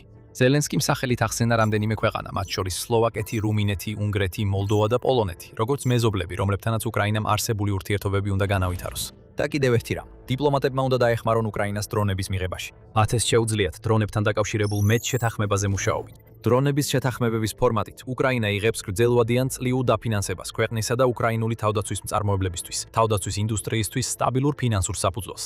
თავისუფლი ჩვენი პარტნიორები იღებენ თანამედროვე თავდაცვის შესაძლებლობებს, განაცხადა ზელენსკი. ეს ის სფეროა, სადაც უკრაინის დიპლომატებმა უკვე გამოიჩინეს თავი. უკრაინის დიპლომატების არსებული ძალისხმევის შედეგად ქვეყანამ შეძლო 9 დრონის შეთანხმების გაფორმება თავის მოკავშირეებთან, ხოლო კიდევ 15 შეთანხმება სხვადასხვა ეტაპზეა, როგორც იუწყება United 24 Media 3 აგვისტოს.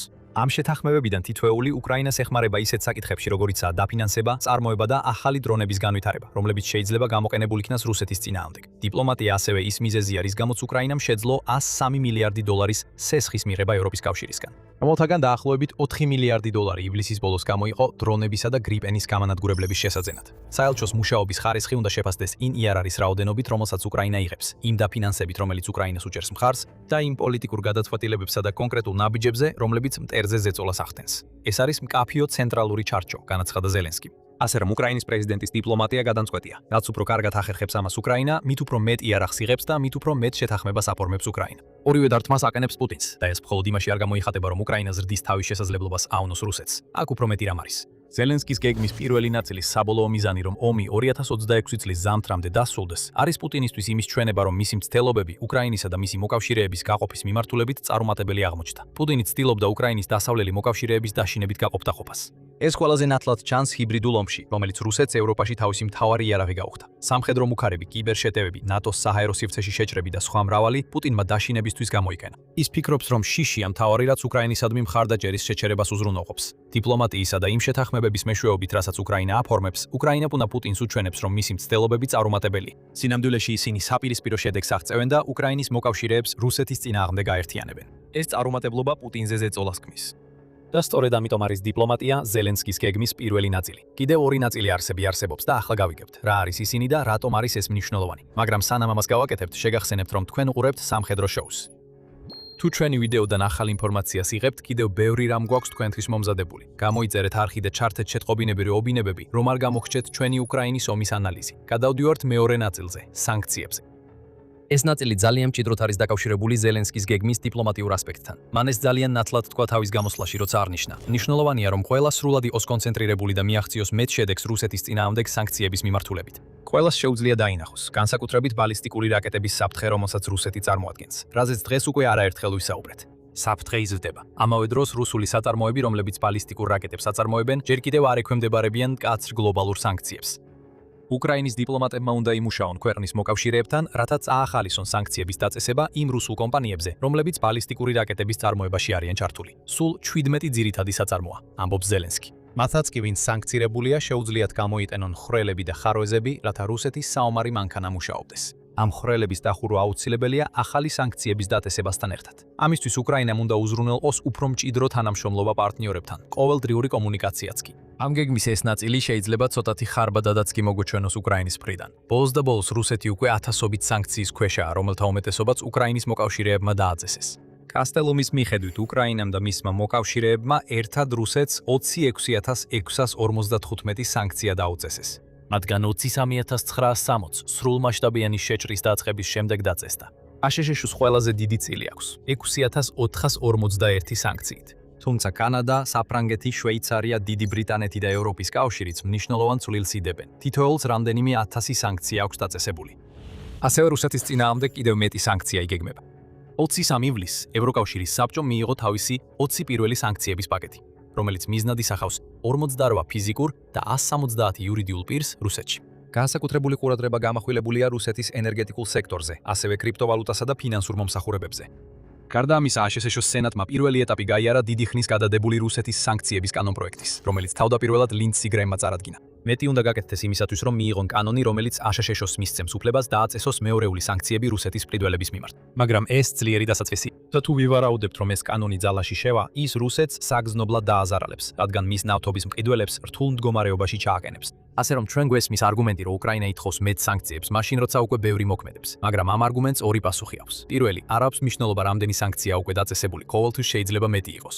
თუ მიზანია რუსეთის ეკონომიკის დასუსტება, მაშინ უკრაინა სურს, რომ მისმა მოკავშირეებმა მაქსიმალურად გააძლიერონ ზეწოლა. მეორე, ერთი რამ არის სანქციების დაწესება, მაგრამ სულ სხვა მათი ეფექტურად აღსრულება. და სწორედ ამ ხაროეზის შევსება სურს უკრაინას ზელენსკის გეგმის მეორე ეტაპით. ერთ-ერთი მიზეზი, რის გამოც რუსეთის ეკონომიკა ამდენ ხანს გადარჩა, არის ის, რომ ქვეყანამ შეძლოს სანქციების გვერდის ავლა იმდენად კარგად, რომ მილიარდობით დოლარი კვლავ შემოდიოდა ქვეყანაში. ჩრდილოვანი ფლოტი, რომელიც რუსულ ნავთობს მთელ მსოფლიოში აწვდის, ყოველწლიურად 100 მილიარდ დოლარამდე გამოიმუშავებს, აფასებს სტრატეგიული და საერთაშორისო კვლევების ცენტრი. რუსეთი ხშირად იყენებდა კრიპტოვალუტას ტრანზაქციების დასაფარად. სწორედ აქ ერთვება ევროკავშირის ბოლო პაკეტი, ასევე საქონლის გატიდვისა და შეძენის საბოლოო დანიშნულების განზრახ გაყალბება.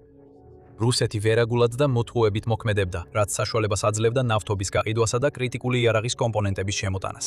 ზელენსკის გეგმა აუცილებლად არ ითხოვს დამატებით სანქციებს, თუმცა მეტი სანქცია ყოველთვის მისასალმებელია. ის მოუწოდებს უკრაინის დიპლომატებს იმუშაონ უკრაინის პარტნიორებთან ერთად, რათა დახურონ არსებული ხვრელები. პრემის კანონპროექტი კარგი მაგალითი იქნება, თუ ის კანონად იქცევა. ტარიფების დაწესება იმ ქვეყნებზე, რომლებიც რუსეთიდან ტიტულობენ, სანქციების მოქმედებას მოსკოვის ფარგლებს გარეთ ავცელებს. ეს არის ის, რასაც უკრაინა ეძებს. სტრუქტურები უკვე არსებობს. ეხლა უკრაინას სჭირდება, რომ მისმა დიპლომატებმა უკეთესი აღსრულებისთვის იბრძოლონ. რაც შეეხება ამ მიმართულების მიზანს, ის ძალიან მარტივია. აიძულონ რუსეთი, რომ პუტინის ომის დასაფინანსებლად სახსრების ძიებაში აღმოჩნდეს. კრემლის საბრძოლო ბიუჯეტიდან ფულის გადაკაჩვა ნიშნავს, რომ პუტინი სულ უფრო მეტად იძულებული იქნება სასოწარკვეთილებაში ეძებოს ფულის წყაროები. ეს სასოწარკვეთა უკვე აშკარაა. ივლისის ბოლოსკენ რუსეთის ცენტრალურმა ბანკმა ქვეყნის საბაზო საპროცენტო განაკვეთი 14%-მდე შეამცირა. ეს მაინც აბსურდულად მაღალია, მაგრამ შემცირება საჭირო იყო, რადგან რუსეთი ცდილობს ხალხმა სესხების აღება დაიწყოს. ეს არ იმუშავებს. უკვე პანიკაა ქვეყნის ინვესტორებს შორის, რადგან რუსეთის საფონდო ბაზარი ეცემა და ფინანსთა სამინისტრო ჯერ კიდევ ცდილობს დაფაროს მზარდი ბიუჯეტის დეფიციტი და მოემსახუროს წვიდად ღირებულ სახელმწიფო ვალს, იუწყება მოსკება Moscow Times-ი. ეს დეფიციტი როგორც ჩანს წლის ბოლოსთვის დაახლოებით 100 მილიარდი დოლარი იქნება, ნაცვლად იმ 47,7 მილიარდი დოლარისა, რასაც რუსეთი ელოდა. მცირე ბიზნესები რუსეთში რეკორდული სისწრაფით იშლება. მხოლოდ 2026 წლის პირველ 3 თვეში 200,000 მცირე და საშუალო ზომის რუსულმა კომპანიამ დახურა თავისი კარი. რუსეთი ბანკების კრიზისის ზღვარზეა ცუდი სესხების გამო და ინფლაცია კვლავ იზრდება. ივნისში 6%-ს მიაღწია, მას შემდეგ რაც მაისში წლის საუკეთესო მაჩვენებელზე 5.3%-ზე დაეცა. რუსეთი ფინანსური უფსკრულის ზღვარზეა. ზელენსკის გეგმის მეორე ნაწილი, რომელიც ომის 3 სანთრამდე დასრულებას ისახავს მიზნად, სწორედ ამ უფსკროლში რუსეთის გადაჭეხვას ემსახურება. და ბოლოს მივდივართ მესამე ნაწილზე, გრძელ და საშუალო მანძილზე დარტყმებზე. მეტი ასეთი დარტყმაა დღის წესრიგში, რადგან თითოეული მათგანი აზიანებს რუსეთის ეკონომიკას, ანგრევს მის სამხედრო მანქანას, როგორც ფრონტზე, ისე ზურგში, რომელიც უსაფრთხოდ ითვლებოდა და საბოლოოდ იწვევს რუსეთის ძალებში მეტ მსხვერპლს. ამ ეტაპზე ჩვენ ვერ შეგვიძლია 100%-იანი სიზუსტით ვიცინასწარმეტყველოთ, როდის იქნება წარმატებული ჩვენი ყველა დიპლომატიური ძალისხმევა. უკრაინის შორმანძილზე მოქმედი სანქციები რუსეთის წინააღმდეგ, ჩვენი საშუალო მანძილის დარტყმები და ყველა ის სანქცია, რომელიც ჩვენს პარტნიორებს დაუწესებიათ, შექმნის იმ ზეწოლის დონეს, რომ რუსეთს მშვიდობის გარდა სხვა გზა აღარ დარჩება, განაცხადა ზელენსკიმ. ის არ ცდება. ამ სამივე მიმართულებამ შეიძლება ვერ იმუშაოს, მაგრამ თუ უნდა იმუშაოს, მაშინ უკრაინის მუდმივი დარტყმები კიდევ უფრო მასშტაბური, შორმანძილზე მოქმედი და უფრო ეფექტური უნდა გახდეს, ვიდრე ახლა. ზელენსკი უკვე ყველაფერს აკეთებს, რომ ეს მოხდეს. ამ წუთებში უკრაინა ასრულებს 40 დღიან კამპანიას. გრძელ და საშუალო მანძილზე დარტყმებრობის იმ დარტყმების იმ სამიზნეებზე, რომლებიც მიზანმიმართულად შეირჩა აგრესორ სახელმწიფოზე ზემოქმედებისთვის, რათა ის ომის დასრულებას აიძულოს. უკრაინა არ აჩვენებს დასვენების სურვილს, მას შემდეგაც კი რაც ეს 40 დღიანი სერია დასრულდება. ივლისის ბოლოსკენ ზელენსკიმ გაამხილა, რომ უკრაინამ შეადგინა პრიორიტეტული სამიზნეების ახალი სია, რომელთა დაბომბვასაც სავარაუდოდ დაიწყებს მაშინვე, როგორც კი 40 დღიანი კამპანია დასრულდება. მესიჯი ნათელია. დრონის შემდეგ უნდა შევიდეს რუსეთში და ოკუპირებულ ტერიტორიებზე. 2026 წელი გახდა ის წელი, როდესაც ასეთი ტიპის დარტყმები ნამდვილად წამოიწია წინა პლანზე. უკრაინის დრონების მოქმედების არეალი იმდენად გაიზარდა, რომ წლის პირველ 7 თვეში რუსეთის 52 რეგიონს დაარტყა. United 24 მედია აღნიშნავს, რომ უკრაინამ 2025 წელს 36 რეგიონს დაარტყა. ასე რომ 52 მნიშვნელოვანი ზრდაა. ეს კი ამყარებს უკრაინის ნარატივს, რომ რუსეთში აღარაფერი არის უსაფრთხო. 2026 წლის დასაწყისიდან უკრაინის დრონებმა რუსეთის ნავთობგადამამუშავებელ ქარხნებზე თითქმის 200-ჯერ მიიტანეს იერიში, ხოლო მთავარი მიღწევა იყო 2500 კილომეტრზე მეტი მანძილიდან სიბირის ომსკის ნავთობგადამამუშავებელ ქარხანაზე დარტყმა. ამის შედეგად რუსეთის რეგიონების თითქმის 90%-მდე საწვავის გაყიდვების შეზღუდვა მოუწია. საშუალო მანძილზე უკრაინამ ხშირად და ძლიერად დაარტყა 700 კილომეტრიან RR280 ავტომაგისტრალზე, რომელიც რუსეთის მატერიკულ ნაწილს ყირიმთან და უკრაინის სამხრეთ რეგიონებთან აკავშირებს. ამ გზატკეცილზე განხორციელებული თვიური დარტყმების რაოდენობა იანვარში 20-ზე ნაკლები იყო, ხოლო ივნისში 130-ს გადააჭარბა. წყალში უკრაინამ ბრძოლა გადაიტანა ეგრეთ წოდებული ჩრდილოვან ფლოტზე, რომელიც ყირიმის ნახევარკუნძულს ნავთობით, საკვებითა და მარაგებით ამარაგებს. სამკვირიანმა კამპანიამ ივლისში უკრაინას საშუალება მისცა დაეტყა ჩრდილოვანი ფლოტის 200 გემს შავ და აზოვის ზღვებში. და ოკუპირებულ უკრაინაში ფრონტის ხაზის მიღმა დრონები მუდმივად დაფრინავენ, რათა გაანადგურონ რუსული ლოგისტიკა და დაასუსტონ ფრონტის ხაზზე შეტევები. რაც დიდ როლს თამაშობდა იმაში, რომ რუსეთმა ივლისში რეკორდული რაოდენობის 42860 ჯარისკაცი დაკარგა. გრძელი და საშუალო მანძილის დრონების დარტყმები ეფექტიანია. სწორედ ამიტომ ზელენსკი ითხოვს მათ კიდევ უფრო მეტ რაოდენობას, როგორც თავისი სტრატეგიის მესამე მიმართულებას. რაც შეეხება იმას, რას აღწევენ ეს დარტყმები, ყველაფერი პუტინზე ზეწოლას ეხება, არა ეკონომიკურს, არამედ სოციალურ ზეწოლას. ომის, რომელიც პუტინმა დაიწყო, რუსეთის ტერიტორიაზე დაბრუნებით, უკრაინა ცდილობს პუტინის ხალხი მის წინააღმდეგ განაწყოს. არის მიზეზი, რატომაც პუტინის რეიტინგი ომის დაწყების შემდეგ ყველაზე სწრაფად დაეცა. და რატომაც რუსეთის კონფლიქტოლოგიისა და ანალიზის ინსტიტუტის ივლისის გამოკითხვა მაჩვენა, რომ გამოკითხულთა 81%-ს სურს უკრაინაში ომის დაუყოვნებლივი დასრულება. ბევრი რუსი პუტინის ომით ისეთივე დაღლილია, როგორც მათი უკრაინელი მეზობლები. განსაკუთრებით ახლა, როცა შორმანძილზე მოქმედი დრონები მათ ამდენ პრობლემას უქმნის. ეს არის ზელენსკის გეგმის სამი ძირითადი მიმართულება. ერთად ეს მიმართულებები ისეა დაგეგმილი, რომ პუტინს არ დაუტოვოს სხვა რეალური ალტერნატივა, გარდა მშვიდობისა. ზელენსკის თქმით ახლა მიზანია ამ სამი სტრატეგიის გამოყენებით პუტინი მოლაპარაკებების მაგიდასთან მიიყვანონ 2026 წლის ზამთრამდე. ამისთვის საჭიროა მეტი შეთანხმება გაფორმდეს, მეტი სანქცია ამოქმედდეს და მეტი დრონი აფრინდეს. ყველა ეს უკრაინის შესაძლებლობებშია, მაგრამ ერთი დიდი კითხვა რჩება პასუხგაუცემელი. იმუშავებს თუ არა ეს გეგმა? შეიძლება იმუშაოს. მაგრამ ვოლოდიმირ ზელენსკი კარგად აცნობიერებს, რომ ახლა უკრაინა საქმე აქვს შეპყრობილ გიჟთან, რომელიც მშვიდობას საბოლოო მარცხის ნიშნად მიიჩნევს. უკრაინის პრეზიდენტი ამბობს, რომ სწორედ ამ მიზეზით გეგმის წარმატება გარანტირებული არ არის. ამ დროს უკვე ისმის ხმები, რომ ვლადიმირ პუტინი ემზადება 500,000 რუსი ჯარისკაცის მობილიზებისთვის, სავარაუდოდ რუსეთის სექტემბრის სახელმწიფო დუმის არჩევნების შემდეგ. ეს არ არის ის საქციელი, რასაც მშვიდობის განხილვისთვის მზადმყოფი დესპოტი გააკეთებდა. თუმცა ეს სწორედ ის საქციელია, რასაც გააკეთებდა სასოწარკვეთილი ადამიანი, რომელსაც არაფერი შეუძლია იმასთან დაკავშირებით, რომ რუსეთის დანაკარგები აღემატება მოხალისეების მოზიდვის შესაძლებლობას. თუ რუსეთი მობილიზაციას გამოაცხადებს, ვლადიმირ პუტინი ისეთი მასშტაბური უკუგების წინაშე დადგება, რომ ეს შეიძლება მისი პრეზიდენტობის დასასრულიც კი გახდეს. ყოველ შემთხვევაში ეს უკუგება კიდევ უფრო მეტ ზეწოლას მოახდენს მასზე. თუ ამას დავუმატებთ ზელენსკის გეგმის სამ მიმართულებას, რომლებიც ასევე ზეწოლის შექმნაზეა ორიენტირებული, არსებობს ძალიან რეალური შესაძლებლობა, რომ ვლადიმირ პუტინის პოზიცია მალე აღარ იყოს შესანარჩუნებელი. მალე შეიძლება ნიშნავდეს 2026 წლის ზამთარს. ამას მხოლოდ დრო გვიჩვენებს. თუ ზელენსკის გეგმა ვერ განხორციელდება, ეს მაინც ნამდვილი მარცხი არ იქნება. პუტინი შეიძლება არ გამოაცხადოს მშვიდობა, მაგრამ ეს მხოლოდ იმას ნიშნავს, რომ 2026 წლის ბოლოს უკრაინა იქნება უფრო ძლიერი პოზიციაში, ვიდრე წლის დასაწყისში, ან ამ გეგმის წყალობით. გარკვეულწილად ეს უკრაინისთვის ორივე შემთხვევაში გამარჯვება, მაგრამ ზელენსკი იმედოვნებს, რომ ზეწოლა შედეგს გამოიღებს. პუტინზე უკვე საკმაოდ დიდი ზეწოლა განხორციელდა. კიდევ მეტი მოდის. თუ ერთი რამ არის, რაც მსოფლიომ უკრაინის შესახებ ისწავლა რუსეთთან ომის დროს, ეს არის ის, რომ ეს ქვეყანა სავსეა სიურპრიზებით. ის ჩვეულებრივი წესებით არ მოქმედებს და არ იცავს მოსალოდნელ სამხედრო სტანდარტებს. ამის ნაცვლად ის ინოვაციებს ახორციელებს, ის გზას ხსნის. ის ყველაფერს სხვანაირად აკეთებს, ხშირად იმიტომ, რომ სხვა არჩევანი არ აქვს. მას ხომ არ აქვს ის გიგანტური სამხედრო ბიუჯეტი ან უზარმაზარი რესურსები, რაც რუსეთს აქვს. ამიტომ მას მოუწია ადაპტირება რთულ პირობებსა და მკაცრ შეზღუდვებში, რათა აქამდე როგორც გადარჩენილიყო, ისე წარმატებისთვის მიეღწია ამ კონფლიქტში. ეს ყველაზე ნათლად ჩანს უკრაინის საჰაერო ძალებში, რომელიც უდავოდ ერთ-ერთი ყველაზე უცნაური საჰაერო ძალაა დღეს მსოფლიოში. მართალია, მაშინ როცა მსოფლიოს ბევრი სხვა მთავარი სამხედრო ძალა ცდილობს გაამარტივოს თავისი საჰაერო ძალები და გააერთიანოს ავიაპარკი, უკრაინა საპირისპირო მიმართულებით წავიდა და თავისი შეიარაღებული ძალების საჰაერო შტო უფრო მრავალფეროვანი და რთული გახადა. არც ერთი სხვა ქვეყანა ამას არ აკეთებს და ზედაპირზე ეს შეიძლება სრულიად გიჟურ გადაწყვეტილებად მოგეჩვენოთ, რომელიც ლოგიკასა და გონებას ეწინააღმდეგება. თუმცა, თუ ცოტა უფრო ღრმად ჩავხედავთ, ეს შეიძლება კიევის სარდლების კიდევ ერთ ბრწყინვალე ნაბიჯად იქცეს, რომელიც საბოლოოდ მათ საჰაერო ძალებს ბევრად უფრო ძლიერს გახდის, ვიდრე ოდესმე ყოფილა. იმის გასაგებად თუ რა ხდის უკრაინის საჰაერო ძალებს ასეთ განსხვავებულს, ჯერ უნდა გავარკვიოთ რა აერთიანებს დანარჩენების უმეტესობას. თუ მსოფლიოს მრავალი ქვეყნის საჰაერო ძალებს დააკვირდებით, შეამჩნევთ ერთ საერთო ტენდენციას. ისინი როგორც წესი მხოლოდ ერთი ან ორი ძირითადი ტიპის გამანადგურებელ თვითმფრინავს იყენებენ. საფრანგეთი მაგალითად ძირითადად ეყრდნობა თავის 4 ნახევარი თაობის დასოს რაფალს და ასევე ჰყავს მცირე რაოდენობის დასოს მირაჟ 2000-ები. გერმანიის გამანადგურებელი თვითმფრინავების ფლოტი კი ძირითადად ეყრდნობა Eurofighter Typhoons, რომელსაც ავსებს პანავია ტორნადო. დიდი ბრიტანეთიც იყენებს Typhoons, ასევე ამერიკული Lockheed Martin-ის F-35B Lightning-ების პარტიას. მსგავსი სიტუაცია მთელ ევროპაში და მის ფარგლებს გარეთაც. აშეთეშუ ამ წესის იშვიათი გამონაკლისია, რადგან მას გაცილებით დიდი სამხედრო ბიუჯეტი აქვს ვიდრე დედამიწის ნებისმიერ სხვა ქვეყანას, რაც საშუალებას აძლევს გამოიყენოს და შეინარჩუნოს თვითმფრინავების ბევრად უფრო ფართო ასორტიმენტი. თუმცა უმეტესობა ქვეყნების მიყვება ერთსა და იმავე სტრატეგიას და მრავალი სამხედრო მოდერნიზაციის პროგრამის საერთო მიზანია საჰაერო ძალების ფლოტის ოპტიმიზაცია.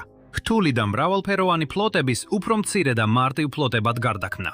ამის ორი მთავარი მიზეზი არსებობს: ღირებულება და სირთულე. თუნდაც შედარებით მარტივი საბრძოლო თვითმფრინავები ძალიან ძვირადღირებულია და თითოეულის ფასი ხშირად $100 მილიონ აღწევს. და ისინი მხოლოდ წარმოებაში არ არის ძვირი, არამედ შენახვაშიც. მაგალითად, ინჟინერიის ამ საოცრებების უამრავი რთული მექანიკური ნაწილისა და კომპონენტის შეკეთებასა და შეშეცვლასაც სერიოზული ხარჯები სჭირდება. ასევე არის ხარჯები ლოგისტიკასთან, მომარაგების ჯაჭვებთან და პილოტების მომზადებასთან დაკავშირებით. რაც უფრო მეტ სხვადასხვა ტიპის თვითმფრინავს იყენებს ქვეყანა, მით უფრო იზრდება ეს ხარჯები და სირთულეები. მაგალითად, ძალას, რომელიც იყენებს 3 ძალიან განსხვავებულ საბრძოლო თვითმფრინავს. თითოეულისთვის დასჭირდება უნიკალური პილოტების მომზადების პროგრამები, ასევე კონკრეტული სათადარიგო ნაწილები, რათა თითოეული თვითმფრინავი მზად იყოს მუშაობისთვის და საჭიროების შემთხვევაში სწრაფად გაეგზავნოს.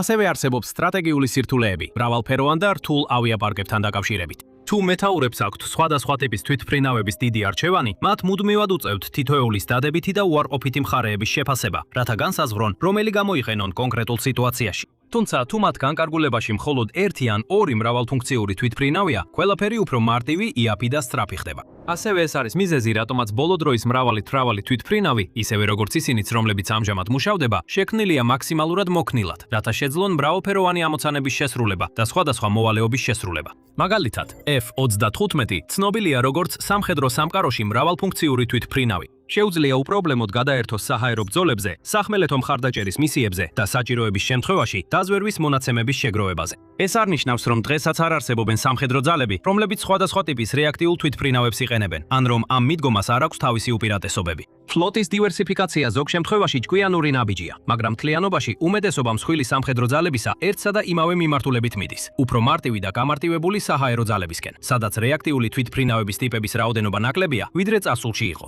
მაგალითად, რამდენიმე ნატოს წევრი მხოლოდ ერთი ტიპის რეაქტიულ თვითმფრინავს იყენებს და მერეა უკრაინა. და უკრაინა სრულიად განსხვავებულად მოქმედებს. ის მხოლოდ ერთი ან ორი ტიპის საბრძოლო თვითმფრინავით არ შემოიფარგლება, ის არც მხოლოდ 3 ან 4 ტიპს იყენებს. უახლესი მონაცემების მიხედვით უკრაინას ექნება არანაკლებ 8 სხვადასხვა მოდელის გამანადგურებელი თვითმფრინავი, რომლებიც 4 სხვადასხვა ქვეყანაშია შექმნილი. სოფლიოში თითქმის არც ერთი საჰაერო ძალა არ იყენებს ასეთ მრავალფეროვან და რთულ ავიაპარკს და ადვილი გასაგებია რატო. კრისტოფ პერქსი, ავიაციის ანალიტიკოსი სამეფო გაერთიანებული სამხედრო ინსტიტუტიდან, რადიო თავისუფლებასთან საუბარში განმარტავს, რომ ქვეყნების უმეტესობა ასეთ ავიაპარკს თავს არიდებს. მასობრივი წარმოების ეკონომიის შედარებითი დანაკარგისა და თითოეული ტიპის თვითმფრინავისთვის სრულყოფილი მომზადების, მხარდაჭერისა და უზრუნველყოფის საჭიროების გამო. ასე რომ, თუ ამას სხვები არ აკეთებენ, რატომ აკეთებს ამას უკრაინა? ამას რომ გავიგოთ, ჯერ უნდა დავბრუნდეთ უკან და გადავხედოთ უკრაინის საჰაერო ძალების ისტორიას დღემდე. როდესაც საბჭოთა კავშირი 1991 წელს დაიშალა, უკრაინამ ფაქტობრივად მსოფლიოში ერთ-ერთი ყველაზე დიდი საბრძოლო თვითმფრინავების ფლოტი მიიღო მემკვიდრეობით.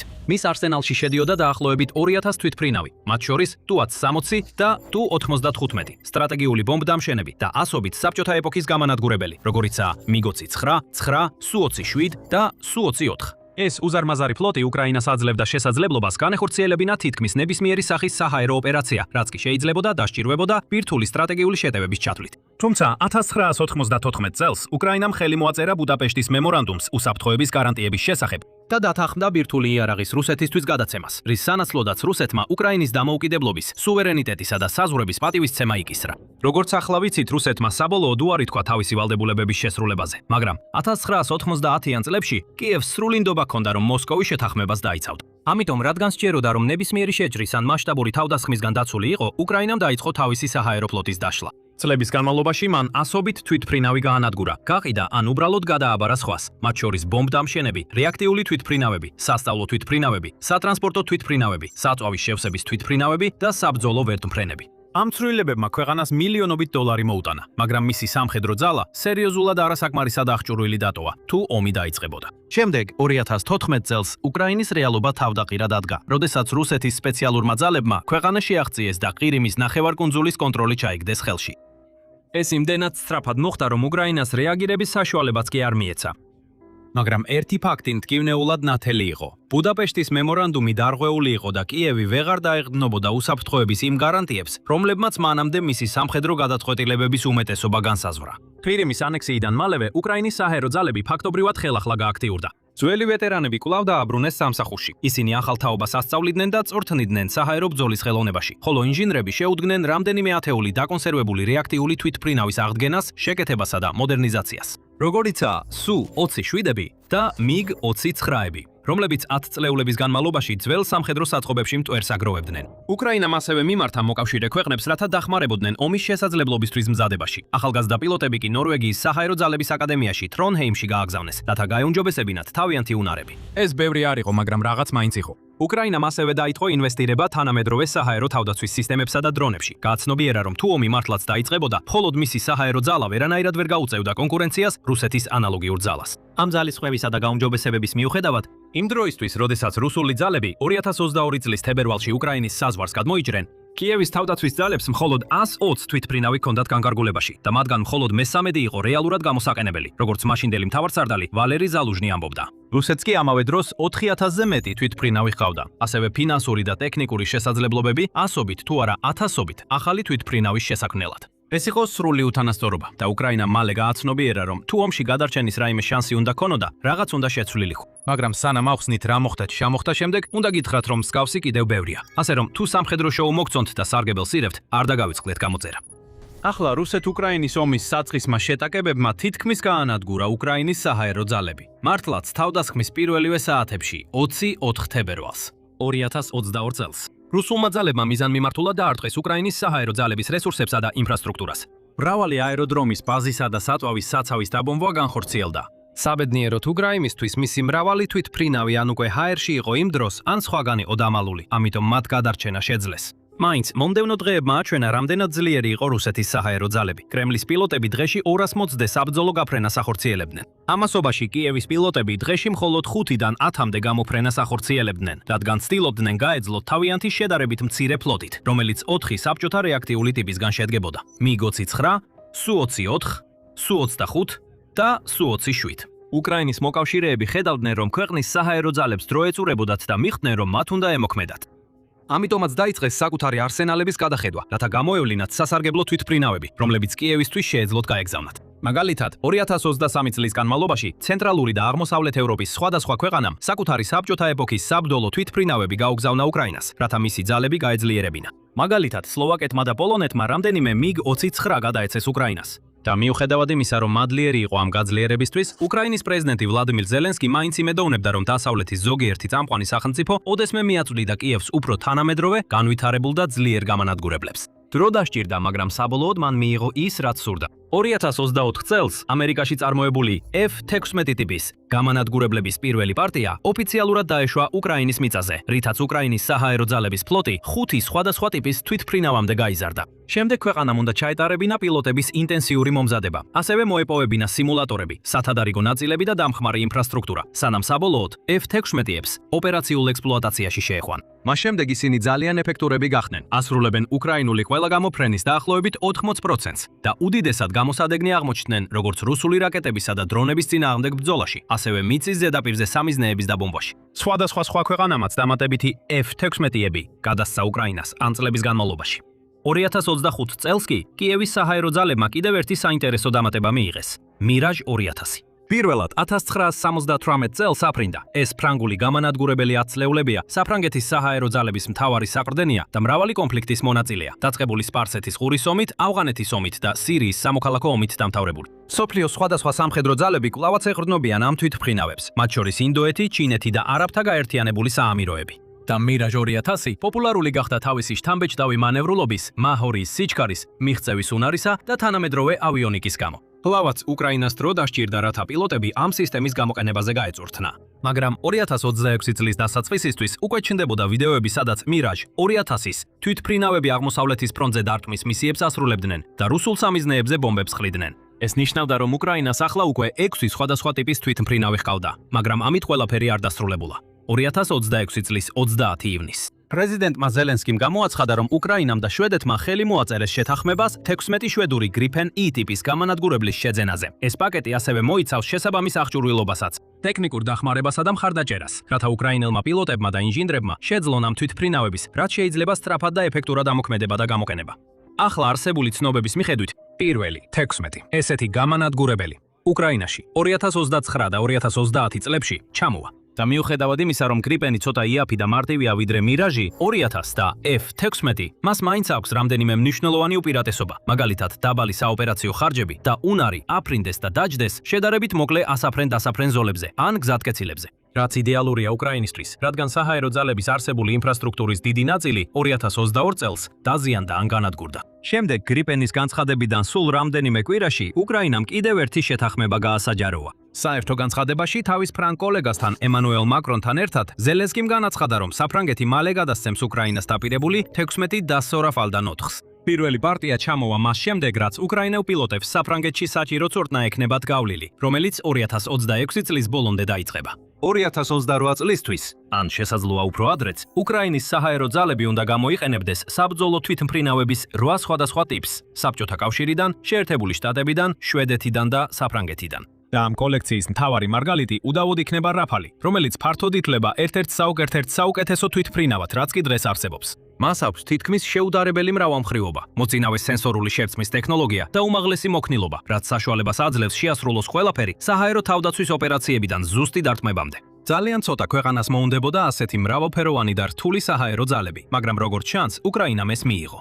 აუცილებელი არ იყო, რომ ეს სხვადასხვა ტიპის თვითმფრინავები მიეღო და ამის ნაცვლად შეეძლო დასავლელ მოკავშირეებთან მოელაპარაკა, რომ ყურადღება გაემახვილებინა მხოლოდ ერთ ან ორ ტიპზე, უფრო დიდი რაოდენობით. ექსპერტები და ანალიტიკოსები კი ამტკიცებენ, რომ უკრაინამ მიზანმიმართულად აირჩია ასეთი რთული ავიაპარკი, რადგან მისი გრძელვადიანი მიზანია დაშალოს ძველი მოძველებული საბჭოთა ავიაპარკი და სრულად დასავლურით ჩაანაცვლოს. როგორც კრისტოფ პერქსი განმარტავს, უკრაინა შეეცდება თავისი საბჭოთა რუსული ავიაპარკი სრულად დასავლური თვითმფრინავებით ჩაანაცვლოს. შესაბამისად, მომდევნო რამდენიმე წლის განმავლობაში ეტაპობრივად შემოყვანილი შედარებით მცირე რაოდენობის გრიპენი და რაფალი თავდაპირველად უზრუნველყოფს გარდამავალ, სავარაუდოდ დაჩქარებულ პერიოდს წვრთნისა და ტაქტიკური ინტეგრაციისთვის ესკადრონიებში.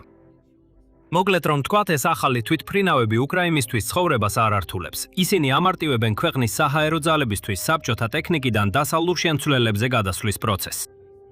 და ეს გარდამავალი პროცესი უბრალოდ აუცილებელია. უკრაინა ვერ შეძლებს სამუდამოდ დაეყრდნოს ათწლეულების წინანდელ საბჭოთა თვითმფრინავებს. საკითხი მხოლოდ ის არ არის, რომ ეს თვითმფრინავები უფრო ძველია, ნელია და სუსტია დასავლურ ანალოგებთან შედარებით. მათი შენარჩუნებაც სულ უფრო და უფრო რთული ხდება. რადგან როდესაც რუსეთმა 2014 წელს ყირიმი დაიკავა, მან შეწყვიტა სათადარიგო ნაწილებისა და სხვა მნიშვნელოვანი რესურსების მიწოდება, რაც უკრაინის საჰაერო ძალებს სჭირდებათ თვითმფრინავების ექსპლუატაციისთვის. რაც მეტი დრო გადის, კიევის ინჟინრებს სულ უფრო ნაკლები საბჭოთა პერიოდის ნაწილი და მასალა ექნებათ სამუშაოდ. საბოლოოდ დადგება მომენტი, როცა ძველი მიგები და Su-25 ხუთები უბრალოდ აღარ იქნება ფრენისთვის ვარგისი. როცა ეს მოხდება, უკრაინა მზადყოფნას ისურვებს. მას სურს, რომ დასავლური თვითმფრინავების სრული ფლოტი ყავდეს მზად, რათა ცაში აფრინდნენ, ძველი დრო უკან მოიტოვონ და კიევის პროგრესი თანამედროვე ეპოქაში დაასიმბოლონ. და კიევს არ შეუძლია წონისტიოს ან დაელოდოს დასავლელ მოკავშირეებს, რომ მათ კონკრეტული ტიპის თვითმფრინავები დიდი რაოდენობით მიაწოდონ, რის გამოც ის სიხარულით იღებს ყველაფერს, რასაც ევროპა უგზავნის, ხელმოწერს ხელშეკრულებებს და აწარმოებს მოლაპარაკებებს საფრანგეთთან, შვედეთთან და ნებისმიერ სხვა ქვეყანასთან, რომელსაც დახმარების გაწევა სურს.